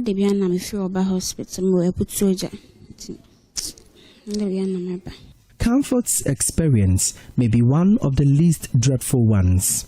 Many pregnant women who commuted to the hospital have had their share of the drudgery and pain. The jerky and bumpy nature of the road. Mariam Nimako is the head of the maternity department at the hospital. She recounts the pain of pregnant patients and the burden she and her staff must go through to save both lives of a mother and her child. Sometimes when they get here, some will come with complications like bleeding. Some, they rupture their membranes prematurely and all that, yeah. But others too, when they are in labor, they deliver on the road, on their way coming. Sometimes they will deliver even in the car, and the cold and other things, they will get here, the baby is either severely asphyxiated. When I say severely asphyxiated, it means the baby is not breathing very well. And in asphyxiation, we have 1 minute. That's the first golden minute of the baby's life to resuscitate the baby, for the baby to breathe very well. Yeah, so if we lose or we miss that golden minute, the baby might develop some brain damage and all that. Some expectant mothers have been unlucky. Other times it leads to placental abruption, where the placenta detaches before the mother delivers. Yeah. When it happens like that, the baby can die. Has there been a case where a baby had died on the way when they were delivering? Yes, we've had that in those instances. Like they will come here, by the time they get here, you clamp and cut the cord and do other things for the baby. The baby is not breathing. You resuscitate the baby, no, the baby is gone. Contracted to Kofi Job Constructions Limited, construction began in earnest in 2019 as part of their Tosu Road dualization project to the Lake Bosomtwe. But in 2022, the project halted midway, with asphalting works ending at the Abidjan and Kwanta community. The remaining 19-kilometer stretch from this point to the lake is far from what was promised the constituents. And so this is the drudgery a majority of the residents here must face. The dust that is on the road pouring onto the hospital facility, in fact, affecting them on their daily lives when it comes in terms of health. Well, I may have my nose mask, but unfortunately for a majority of them, that is not the case. And so they must endure the dust daily, which is affecting and impacting healthcare delivery at this facility. Conspicuous on the walls of the buildings in the hospital is the defaced painting bathed with dust. The outpatient department of the St. Michael's Hospital, which receives hundreds of patients daily, is a dwelling place for the polluted air. The equipment stationed at this department for care delivery are covered in dust despite their regular cleaning to prevent contamination. Doctors are observing an increasing trend of respiratory infections in both children and adults. Dr. Emanuela Safa-Kusimenu is the medical officer at the hospital. We have a lot of respiratory illnesses, especially if you go to the children's ward. There are so many children with allergic rhinitis, viral pneumonias, bacterial pneumonias, and it's because of how bad the road is and the dust. They are going to school in the dust. In the house, they can inhale the dust, even in the facilities. Some children, you discharge them, they go on for some few days and they are already having allergic rhinitis, even as neonates. Almost every week, we have a patient with a respiratory condition, either at the children's ward or the neonatal ward. This family came to the hospital to seek treatment for their daughter, who was already battling difficulties in breathing and was compounded by the dusty road.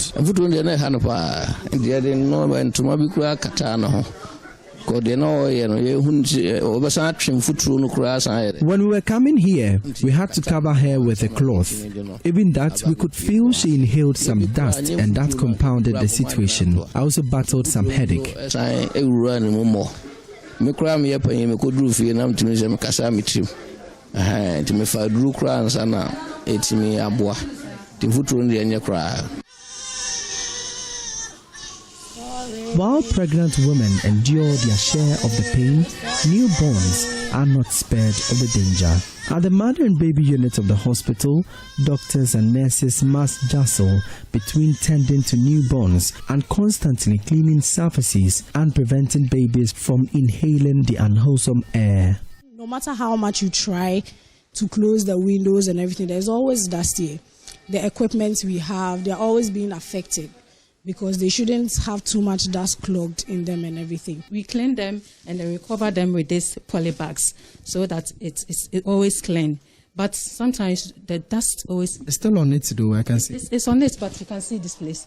We can't cover... The rubbers is small. You can't cover the incubators. So you come and see that there's dust on the incubators every day. But we clean them almost every day. And the cleaners are also here cleaning the floors every day. Yes. How many times do you clean the place? They clean in the morning and then in the evening. Yes. For the machines, we clean them every day, all the time. It's like all the time you clean in the morning and in the afternoon they are dirty. Medicines, laboratory equipment are all feeling the pinch of the dusty environment. The moment drugs get itself at a position that it shouldn't have been, because you realize that we are dealing with small particles. Some of these small particles are just like the particles of the dust. So if a dust occupy that place, instead of, let's say, a sample, you know what it can create. It can give you false positive or whatever. Wrong results. The St. Michael's Hospital serves over 100 communities in the Bosomtwe district, providing immediate care to residents, as the non-operationalized Sewa Regional Hospital in the district is abandoned in the bushes. The situation is constraining the finances of the hospital, as management says they risk closure of the facility. Dr. Jacob Kutuome is the head of the procurement unit of the hospital. There's so much pressure on our finances. We have to balance between paying the suppliers who supply us the medicines and then the consumables to take care of the patients. If nothing is done, a time is gradually coming that we may not be able to even fund our operations. So if this continues and we replacing equipment that should take maybe 10 years, to be replaced in 2 years or 3 years, then we cannot sustain the hospital. According to the Bosumtwi Assembly, the road was abandoned after the previous administration failed to honor certificate payments. Speaking on Love FM, District Chief Executive for the area, Engineer Abdul Hamid, said the uncompleted stretch has been captured under the new Accra-Kumasi Expressway project. So my next visit, I told him about a road, and he told me about a proposed Accra-Kumasi Expressway. Yeah. That was my first time of hearing it. So he said, okay, very well, then we'll look at what happens. So for the initial designs, now there are existing road. It will be part of the great the Accra-Kumasi Expressway. As of that was Monday, the consultants were in. We began the environmental consultancy works that we have begun then doing some measurements and what have you within the district. So, baby, NDC MPP be do you know. MPP NDC so metwa so my so vote to had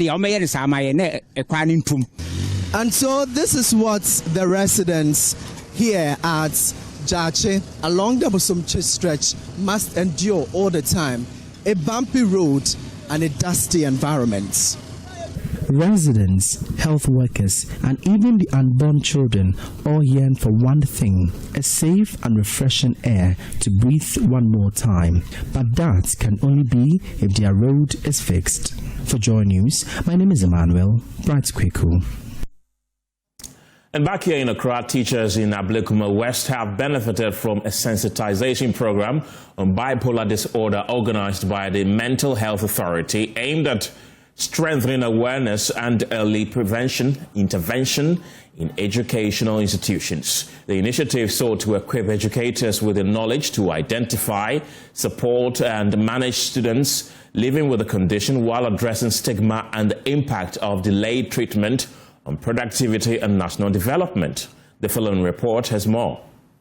The engagement, organized in collaboration with the Ablekuma West Municipal Education Directorate, forms part of effort to reduce stigma and ensure that persons living with bipolar disorder receive timely care and understanding, especially in educational settings. Deputy Director of Health Promotion at the Mental Health Authority, Dr. Yao Amankwa Arthur, noted that bipolar disorder remains a significant public health concern, stressing the need for preventive measures and urging government institutions and individuals to invest more in awareness creation and early diagnosis to reduce the burden of the illness. One person experiences bipolar condition, that is one too many.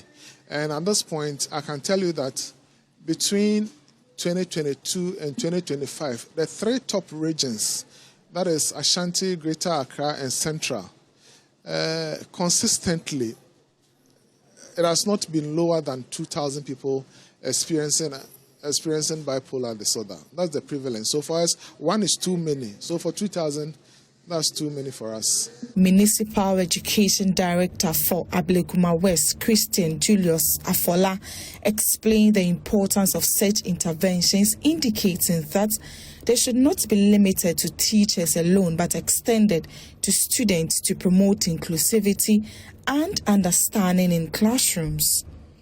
We have over 500 teachers. We hope to cascade this program to benefit all the teachers within the municipality, which will help them in their teaching work.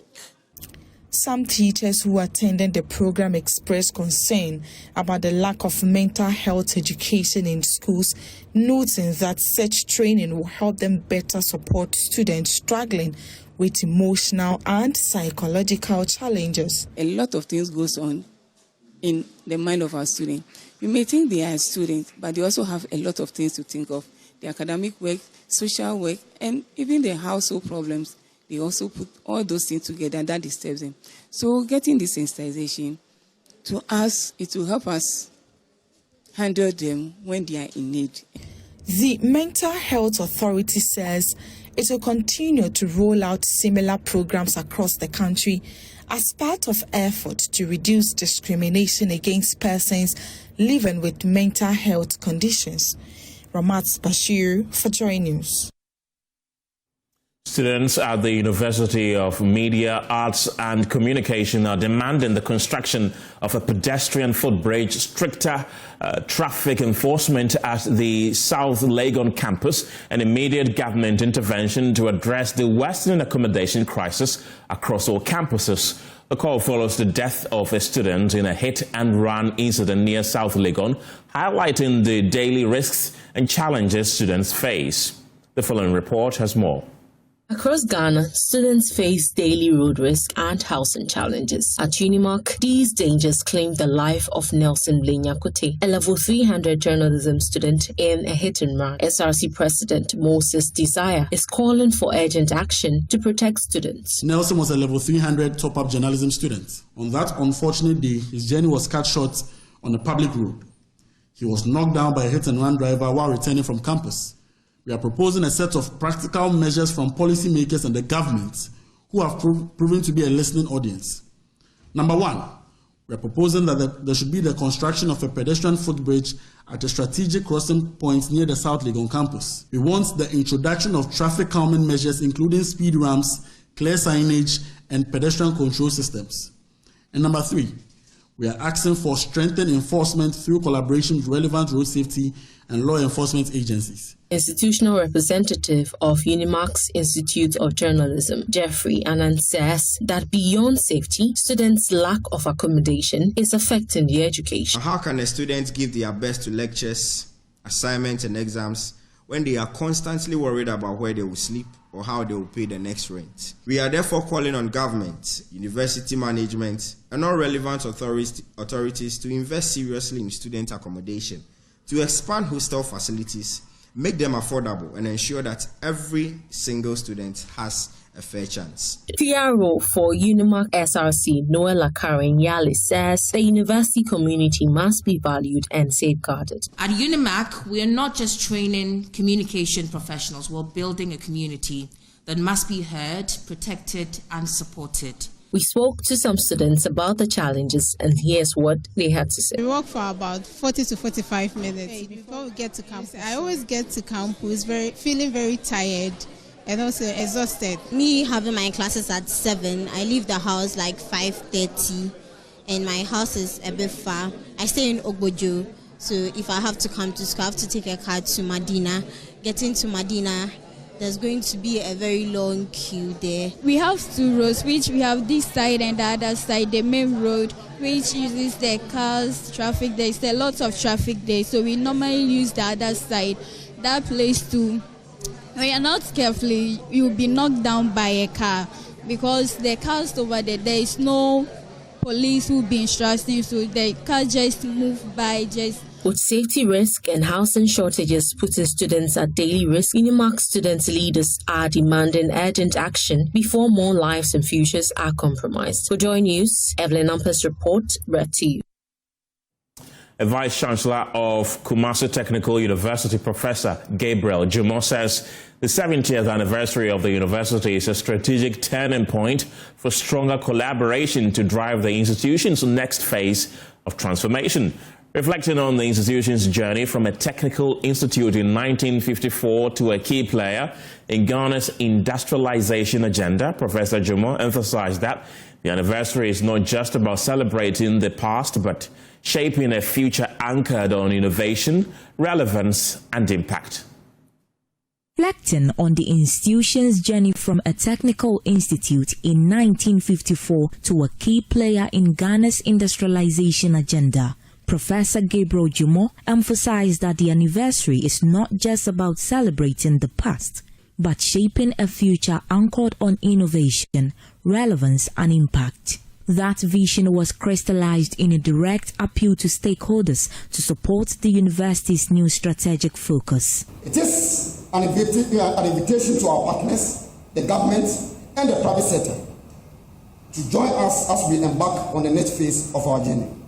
That is focusing on digitalization, artificial intelligence, and sustainable engineering.